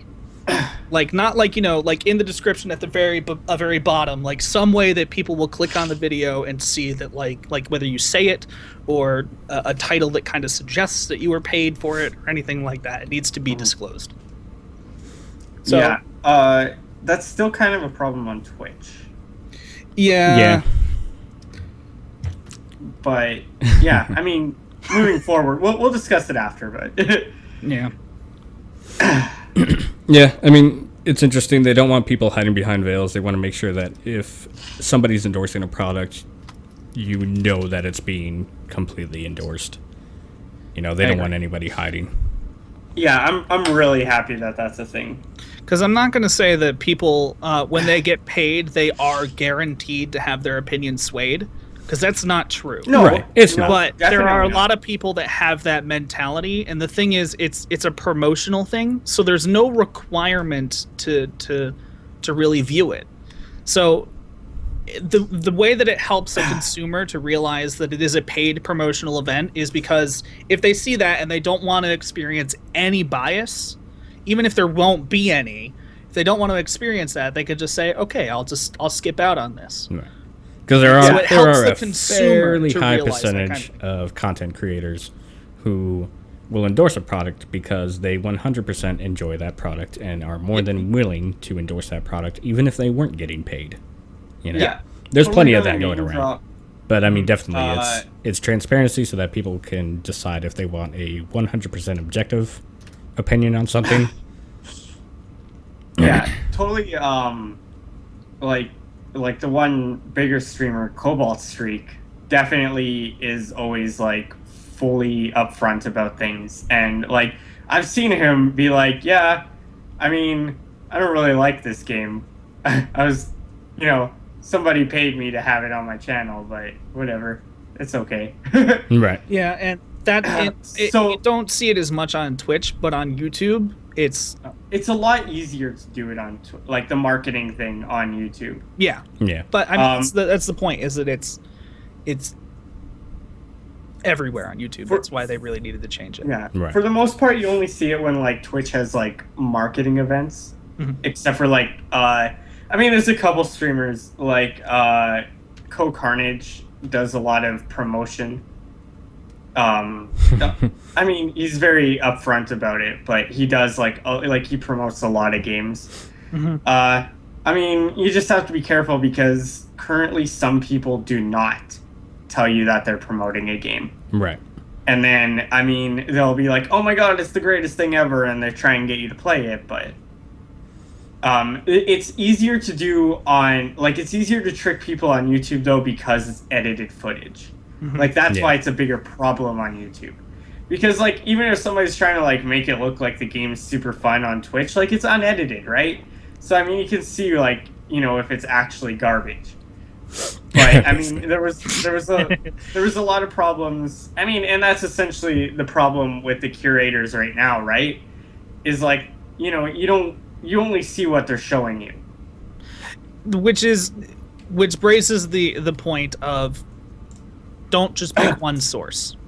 Never, ever. If you absolutely want to look into something like a new game that's coming out or a movie or something like that, and you want to see something about it before you go put money into it, never just look at one thing.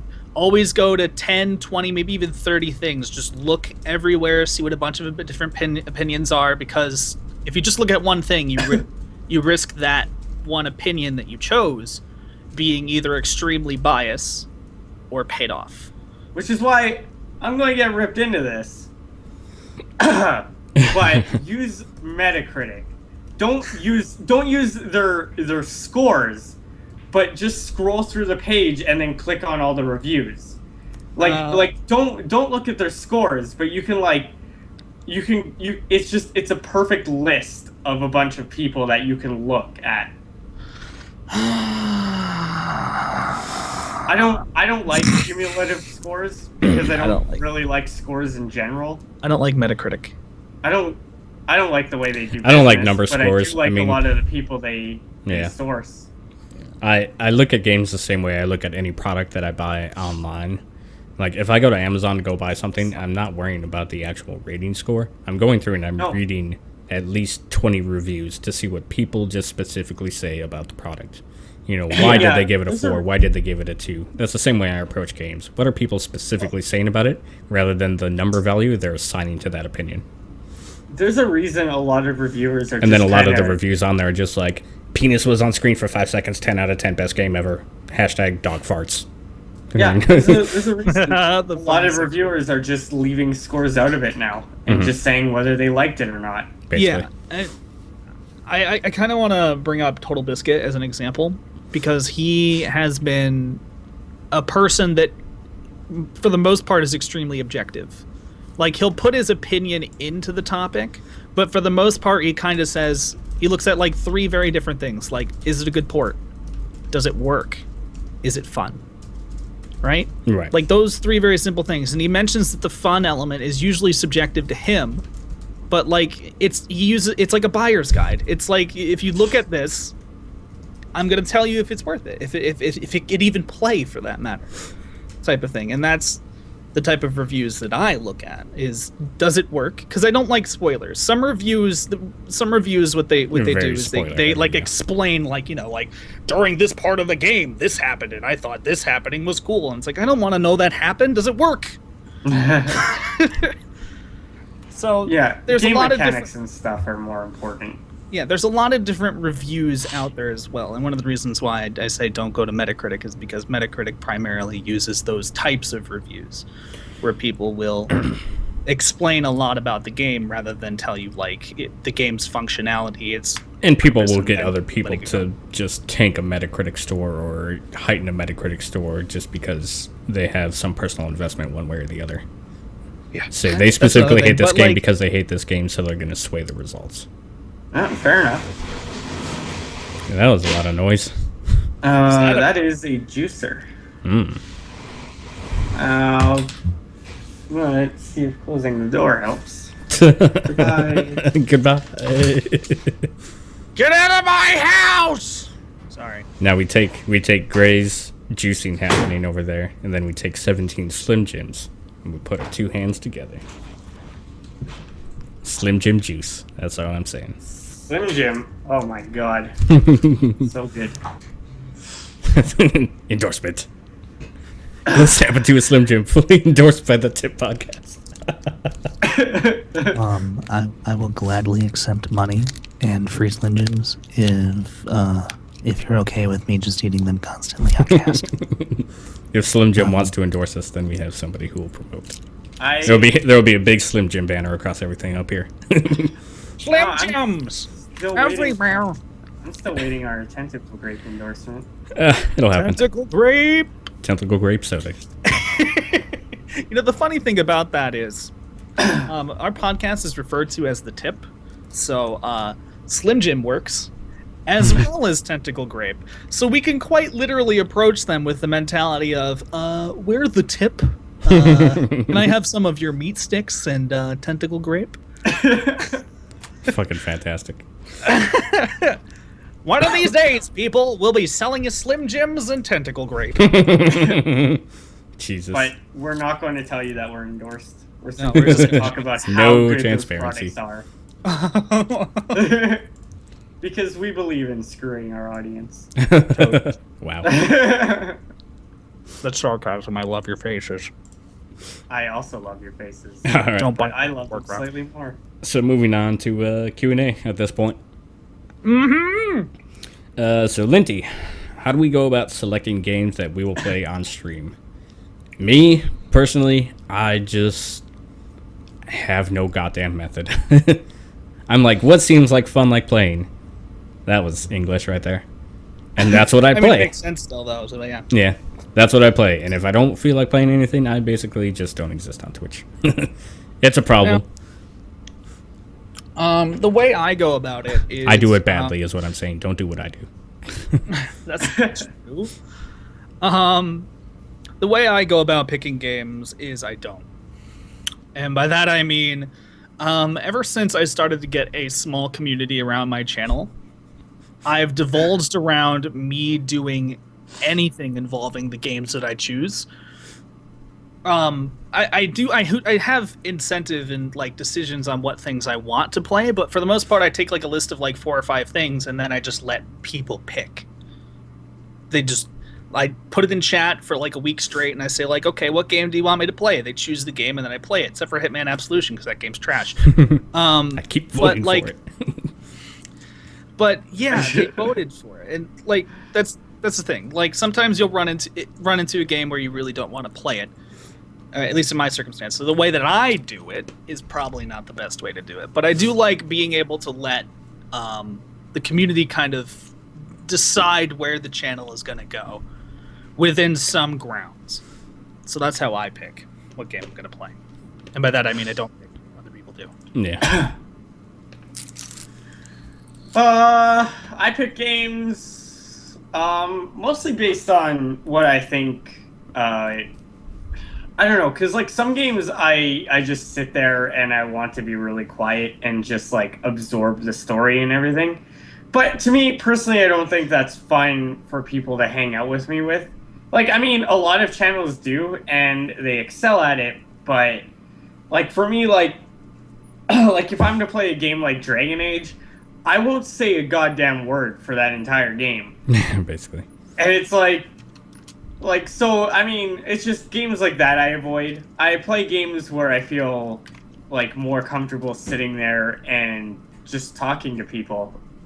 And, I mean, ultimately, that's what it is. If it feels like a game I can hang out with people with, then that's a game I can play on my channel. And, I mean, yeah, I mean, that's essentially how I do it. Other than that, I mean, I don't have any preference of genre or whatever. It's just as long as it's a game where I don't want to just kind of sit down and not talk, just exactly, and just zombie out to gameplay. Exactly. Yeah. Yeah, there's definitely a better way I could go about it, and moving forward, I'm definitely going to go about it a different way. Oh, there's lots of different ways to do it. Yeah. For sure. Would you take abroad someone's opinion about a certain game if they don't have a big following? Yes. It depends on the individual, really. Because, like if I'm going to be upfront and say Total Biscuit isn't really a huge name, right? Like, he's definitely got a lot of say in a lot of different areas, but there are definitely reviewers and people that are substantially larger than him, but I prefer his opinion. Now, there are other channels that I also go to that I prefer their opinion, like Gopher's Vids, and he's a really small channel, but he's also very, very articulate. The way that he talks about the games, the things that he prefers in games, the way that mechanical executions are portrayed, those are the things that I look for in a reviewer. So to me, it doesn't... Guest star. To me, Where's my it doesn't... Hello. ありがとう。かわいい。There you go. To me, it's not really a big deal how many people watch that person. It's really just a matter of the person themselves and the point that they make. Yeah, that's how I've always approached reviewers my entire life, since, you know, my brothers are way older than me, so they kind of had a bit more experience with the whole industry overall. So when I pay attention to reviewers per review, like if they do a review and I basically agree with everything in them, I'll start to pay attention to them. Pay attention to reviewers who have opinions that are very similar to your taste. So then you'll know that if they fucking hated a game, considering you two are so alike, you'll probably hate that game. You know? Exactly. I agree. Because what was the second thing Jamie said here? How important are game reviews to you guys? They're kind of middle ground for me. I pay a lot of attention to the reviewers that I share opinions with, because I want to know their opinions on the game. And that matters to a degree as to whether I think I'm going to have fun with it. But like Spike said earlier, I do pay a lot of attention as well to the reviewers who break things down mechanically and say, does this game function? You know, does it mechanically function? Is it not completely broken? Is it completable? Because that's happened important. A few times. That's happened with a few games. Drake and the 99 Dragons. Did you play that? I fucking fuck that game. You literally cannot complete it. It is uncompletable. Did you play that? I'm not even gonna bother with an answer. My favorite thing I learned today was that Nate played Drake and the 99 Dragons. I still cry every night. Yeah, I don't know. Reviews are important to me. Like they said, I mean, it's definitely similar, but it's like games are a big investment.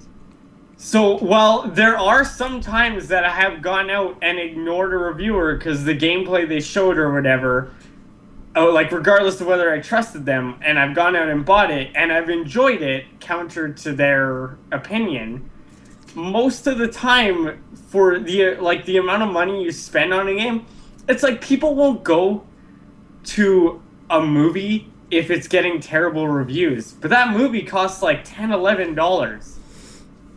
Like, whereas a game is $70. Yeah, that's an insane amount of money.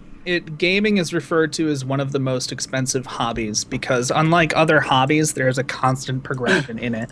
Like you can invest a lot of money into the gaming industry in terms of enjoying games, but within 5 years' time, if you're a PC gamer, you're gonna need to buy new parts for your computer.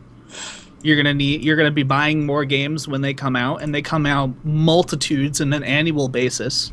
And then the console community is the same way. Maybe you need a new controller, maybe you need a new console, maybe you need a new television, new monitor. So there's a lot of money that goes into this hobby, and that's why reviewers to me are very important, because without them, I would make decisions that would burn me. Let's take Alien Colonial Marines and Duke Nukem Forever as examples. All right, those are two games that were hyped, right? And when they came out, they basically didn't fucking work. And a lot of the people that pre-ordered them did not see reviews. Right. Whereas people like me waited until it was reviewed or there was information on it from a consumer, like a person that genuinely is either in this industry as a consumer or in this industry to tell consumers this type of stuff. Yeah. When they came out, everyone was like, it's broken. It doesn't work. That's why we speak out against pre-orders. Yeah. Don't buy a game before you know if that game functions, is worth functioning. And that's another thing. Grab a pint. I love terrible movies and games. Rarely do I read reviews. Sometimes you're still kind of a very niche market, though. Because for most people, they want something that is going to be well executed. They only buy AAAs. Yeah. They want something that's going to be worth the money that they've just put into it. Not saying that it's not worth the money for you, but that's right. They basically are looking for, big promises, big game, big fun, big that type of stuff. And some people are more into the cheesy factor. They like, B movies, B games, silliness, maybe stuff that's broken. They just want to see it break, like Bad Rats. Which, by the way, if you want a game that you can play for 2 hours and it's absolutely horrible, Bad Rats drops to like 18 cents every sale. So yeah, I mean that's another way I kind of approach it. If there's a bad game that I kind of had an interest in, like just opinionatedly bad, nobody really enjoyed playing it, but I kind of was interested in it. If that shit drops down to $1, I'm still gonna buy it, dude. Because at that point, it's worth the money of $1. Dude, I'm going to be playing fucking Daikatana on stream. That's how into that idea I am sometimes. Like. I don't know, but that's the thing is, like, sometimes games are, like, bad and it's kind of funny to go through a bad game with people or just by yourself sometimes. But, like, a lot of games are just bad in a way that's not even a little bit fun at all. I mean, it's the same things like you have good bad movies and then just bad movies. Right. Yeah.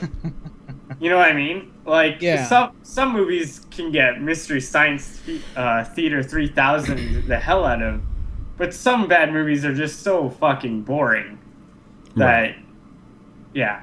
There's no entertainment value to be had one way or the other. Exactly. Ninja asked how we're looking at, if we're looking at all at Devil May Cry 4 Special Edition coming out this summer with 5 playable characters.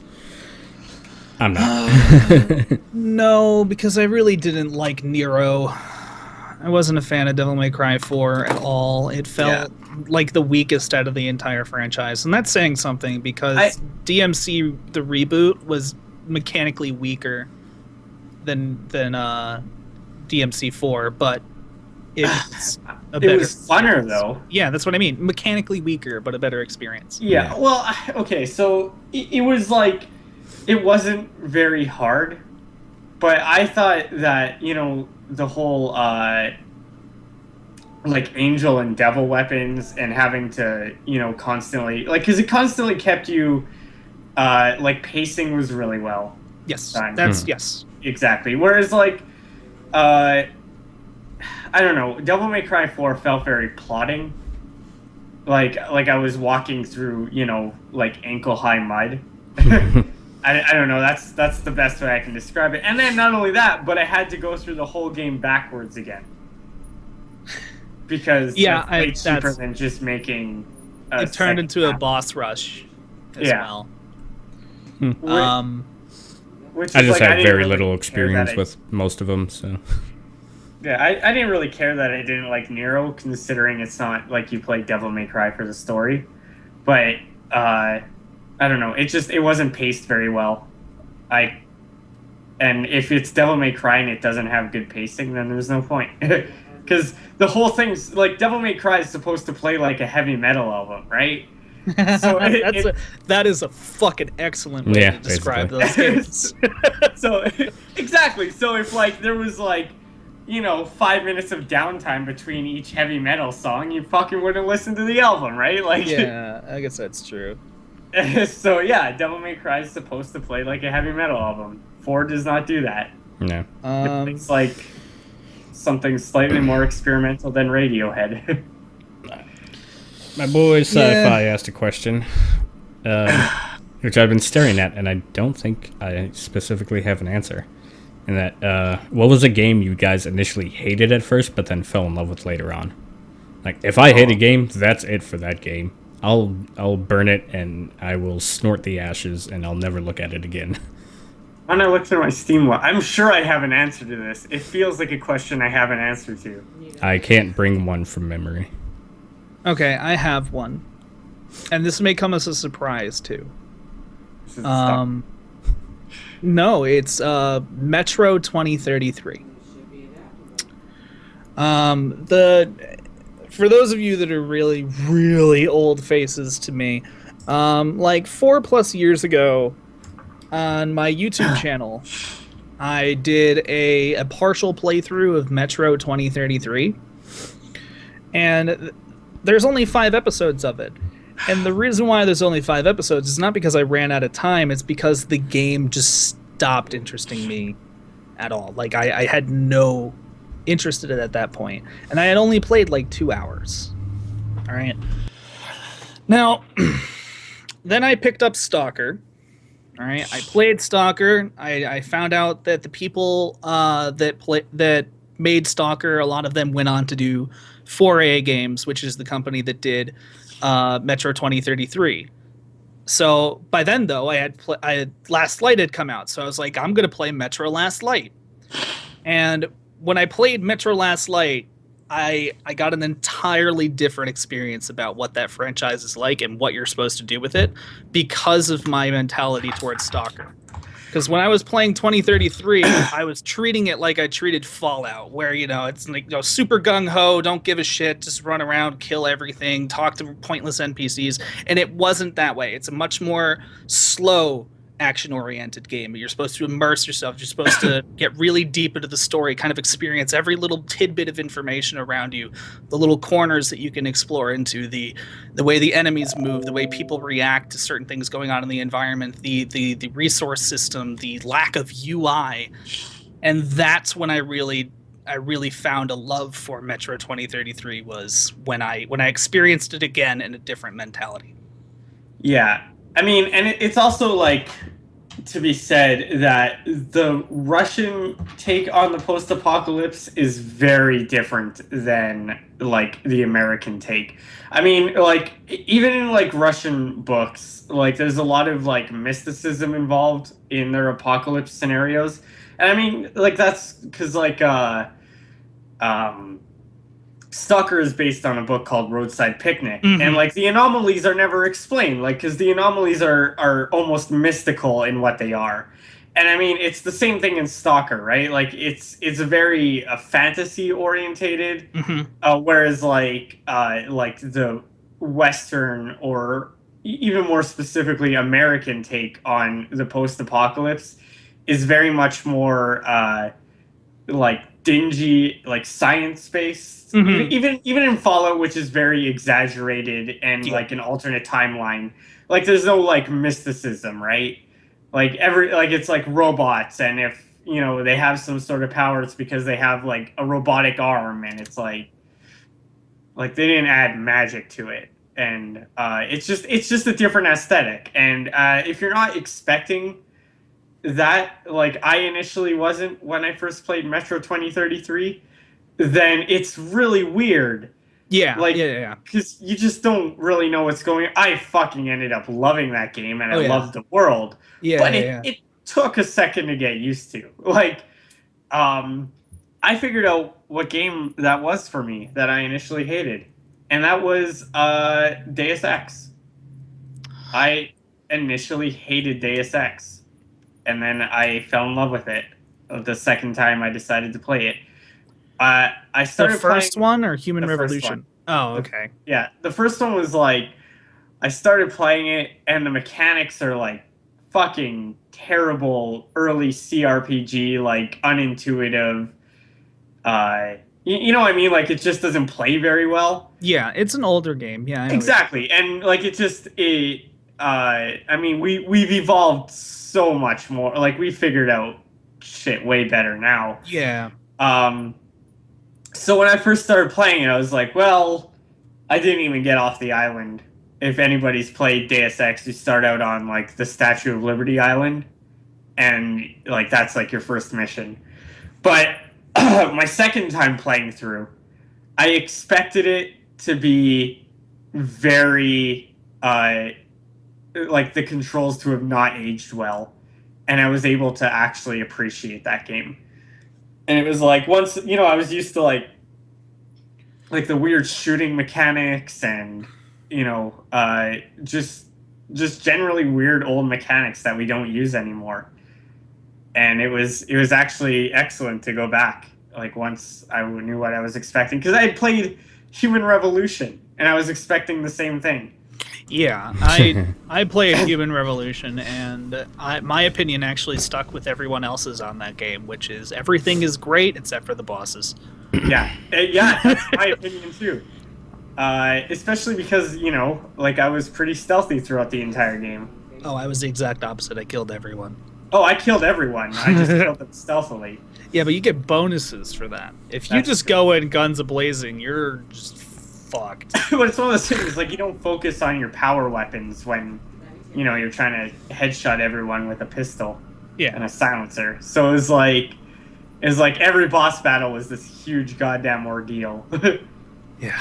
I guess the closest thing to anything for me would probably be Dead Island. I mean, that was a game that I started on 360 with my buddy Torrance, and it was kind of and I didn't really give a shit, and I just stopped playing it for years. And then me and Spike decided to do Dead Wednesday, and then I really didn't give a shit because the PC port was bad.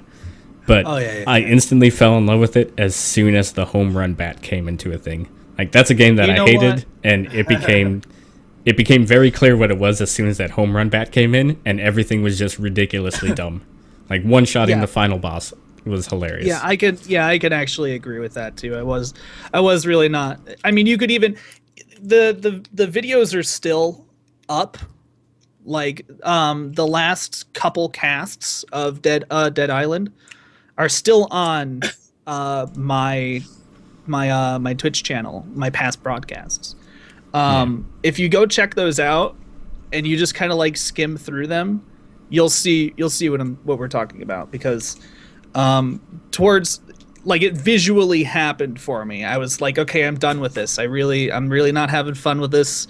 And people were like, get the home run bat, and we're like, we're trying to get the home run bat, but we've been looking for it for 2 fucking hours. 2 hours, and then when we got it, we were so ready to just quit that game. Completely different thing. It was just like, all right, cool. Just smack zombies 200 feet through the air. It was a 180 turn as soon as you hit your first thing and saw it go flying. Yeah, and I heard little exactly. schoolgirl giggles out of you. Yeah, it was good. I agree. Yeah. But yeah, I mean, Dead most Island, people yeah. people who know my channel know that if I hate something, I hate it with such vitriol that I will just never pick it up. I will just uninstall it, break the disc. I don't give a fuck. I'll just not done. So there's never really been that number one game for me that I absolutely despised, persevered, and then came to love it. Not without help. Yeah. What do we find? Oh, sorry. Continue. No, I was just gonna say that I agree with Nate, the GamePit, on the opinion of Dead Island. I didn't really enjoy it, and then towards the end, it was like, yeah, it's good for what it is. Yeah.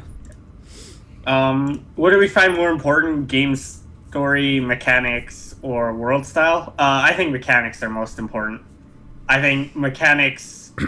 Nothing else matters if your mechanics don't work. Yep. Like any game can be good if the mechanics are there. It doesn't matter. Like there's so many games that have garbage fucking story, and like the world isn't very fleshed out because the mechanics are there. Like it's super. Like they have a good system. Like because it's a game, right? I mean, if a game doesn't have good mechanics, If a game can't game, it not game. Exactly. If a game doesn't have the thing that makes it a game, that's it. You're done. Like we were just talking about Devil May Cry. Stupid fucking story. Nobody gives a shit. But the mechanics are there. Yeah. For me, it has to. For me, yeah. Oh, sorry. Yeah. For me, it has to be more than just one thing functions. You know. Oh, absolutely. A video game, period, is a sum of all of its parts, and you can excuse certain parts of that not being great, but if only one of those parts works, then no, you fucked up in your development cycle somewhere. If you go and build a car and the only thing that you make work is the axle, your car's not functional. Yeah.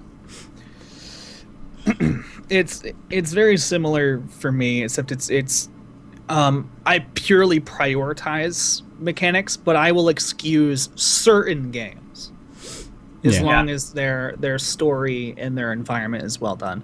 Like one example is my disdain for BioShock. Because BioShock, like, I'm very objective. Okay, a lot of people hear me say I don't like BioShock, and they immediately go like, "You're an anti-fanboy." But the thing is, BioShock 1, their aesthetic, holy shit, amazing. Like the world design that they put into that game, the art assets, the sound effects, the lighting environment that they had, it was amazing, absolutely amazing. And the dialogue of the characters, holy shit, amazing. But I did not give a fuck about the actual gameplay of that series. It was, so the game has to be. I will only excuse poor mechanics to very specific games. Like everything else has to be outstanding. Yeah, like the A Wolf Among Us. I absolutely love A Wolf Among Us, and it is the stupidestly simple mechanic ever. It's literally a point and click game. But it's the characters, the way that the game is portrayed, the way things can go south so fucking quickly. I love that game. I mean, that's what the Telltale games excel at. Like each one, they're kind of getting a bit more a bit more game mechanics into those games as they progress. But I mean, they have such exceptional writing teams But yeah, and like, just world yeah. builders, and they rest on their laurels, I and it works. completely agree. Yeah. I mean, the only thing Telltale does wrong is sell more copies of Game of Thrones than Borderlands. Damn fanboys! Fuck you, guys. So we're gonna start wrapping up here. Yeah. Let's do a roundtable here. Reintroduce ourselves. Tell us what we are. Go ahead and start with Gray there. Alright, I'm Supergrey38 on Twitch. I'm Mr. Gray on Twitter. I'm a variety caster. I usually play in the mornings. Currently, definitely finishing, Resident Evil Revelations. The most forgettable of games. So much didn't care that didn't care. I forgot what I was playing. The only one I remember is Stalker. I'm playing a lot of Stalker. I'll be playing Stalker, I think, at least twice a week currently. But as of tonight, at midnight, I will be playing Bloodborne because I am super fucking hyped for that game. There's not a lot of games I get hyped for that I want to like play at launch, but this is one of them. So I'm going to be starting at midnight, playing pretty much until I can't play anymore. Pacific Standard Time, so 5 3 a.m. hours GMT. from now. Yeah, Or not GMT, EST. yeah. I will be playing 5 years from now. 5 hours. 5 years. Gray's 5 years disappearing from now, Gray will fucking start half a his decade. Bloodborne playthrough. I'm going to have a glorious return for a Bloodborne playthrough. It was already like... just after Bloodborne is like no longer hype on the internet, like it's been played to death, Gray comes out, I'm ready! I have returned! Holy shit. So 5 hours from now. And then, so basically the channels, or the big games on my channel from here on out will be Stalker and Bloodborne. And yeah, that's me. Which means there'll be a lot of death. Mm-hmm. A lot of me dying. Expect the death counter for Bloodborne. Those death counters are going to be huge. I should have had it for Stalker, but it's too late now. Next, call it Pripyat. That's I'll put a death counter up. Spikeset? I am SpikeSethen on Twitch and SpikeSethenTV quite literally everywhere else. You can find me on Twitter, Facebook, YouTube. I have a Steam community page. I'm a variety caster on Twitch. Today, I am done. I'm not going to be casting in 5 hours like Gray, but tomorrow I will be back on the internets at my channel at 3 p.m. Eastern, 7 p.m. GMT. I'm doing a week of Spike Does, which is basically a week off, except I'll be casting every day at my normal time. I do primarily difficult games, but this week I'm just going to be doing whatever I feel like doing, which is the Spike Does portion of things. Also, my commentary consists of 60% dicks, 40% burps. So I hope you enjoy that kind of thing. And Slim Jims. And pizza. And pizza. Tacos. And tacos. Just big bowls of taco meat. Basically, I'm just a fat American. You good with that bowl of taco meat? What? Taco You meat! good with that bowl of taco meat? Huh. Indian fried bread. There you go. Actually, that is a really good combination. Taco meat inside of Indian fried bread. Spike doesn't know what an Indian fried bread is. I'm Deep fried pea American. bread. I'm American. Motherfucker. We're talking about American Indians, you fuck. Those aren't Indians, you twat! Yeah, he's not Racist. talking about non-bread. No, I feel sad. Holy shit. Oh, then Anyways. what do you call it when you sit down with your legs crossed? Crisscross applesauce. Duh. Referencing Holy shows shit. nobody's watched. Anyways, I am the GamePit, TGPNate, Nate, a million other different names, Pit. I am the house of the Tip Podcast. You can find me here, where you are currently residing, twitch.tv/TheGamePit with an I. Everywhere else you can find me at /TheGameP1T, because it was taken literally everywhere else. YouTube, Twitter, Steam community page as well. All of those links can be found down below. I consistently exist with these two fellows here. Me and Gray do Co-op Tuesdays, which will be moved to Wednesday for this week, so he doesn't die on Tuesday after hours and hours of Bloodborne. So it'll be a special co-op Wednesday on Wednesday with me and him, and then me and Spike are consistently into Yes, our... Mark got it. Holy shit. And me and Spike consistently do Dead Wednesdays, which is a late night Wednesday night event where we play the video games of all sorts and have a lot of fun. Currently doing Serious Sam. I need to start remembering to mention that, as you always do, and then my brain melts. Yeah, I almost forgot. I didn't mention the game me and Gray were playing for Co-op Wednesday because I completely forgot for a second. That's my favorite fucking game because it's Mercenary Kings. It's so good. So this is all that's left? Jesus Christ. Are these beef sticks? Yeah. So you got, what, 4 left? Started with 17? Oh, I started with a lot more than 17. Wait, Started with a lot more than 17. to Fantastic. be out after 2 hours. Like, Holy I threw away a bunch of these, but, like, here's some of them. But yeah, as far as this week is concerned, tomorrow I will not be on Twitch at all. Basically, since Co-op Tuesday won't be happening, I'm taking tomorrow off to finally build my desk because I've been sitting on that for weeks. Oh, new desk. Awesome. Yeah. Building the desk tomorrow, getting household things done. So Wednesday I will see a return. I'll only be live 3 times this week.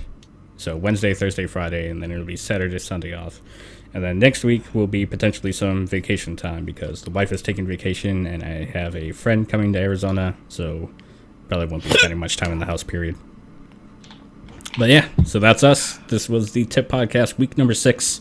We haven't set anything on fire yet. Still no tentacle rape. Yeah. Next week, on Monday, Oh yeah? I'm doing a budget computer for between $500 and $800. So if you're interested in buying a new computer, that'll be happening next Monday. I'll be getting all the parts together, and this computer includes keyboard, mouse, and monitor, as well as OS. So it's the full deal, one purchase between $500 and $800 USD.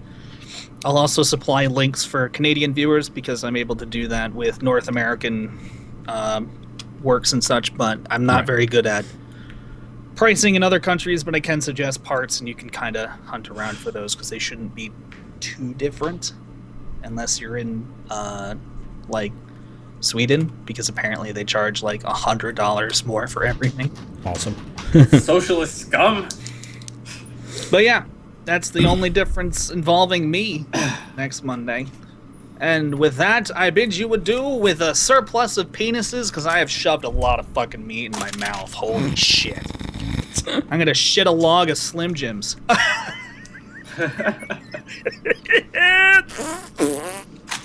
Nice try trying to win the outro.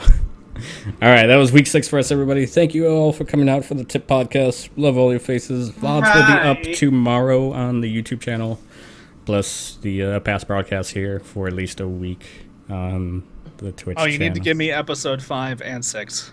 Yeah, I haven't uploaded episode 5 yet. I need to do that. I'll get those done tonight.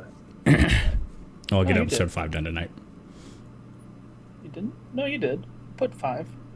You haven't sent me 5, but 5's on your channel. It's on my channel, yeah. I haven't uploaded it to the that's drive. what you meant by upload. There. Okay. I was confused. Yeah. Anyways, thank you all. Much love to everybody. Heart all your faces. We will see you in the future, hopefully for more Tip Podcasts, hopefully for our individual streams. Bye. Bye-bye.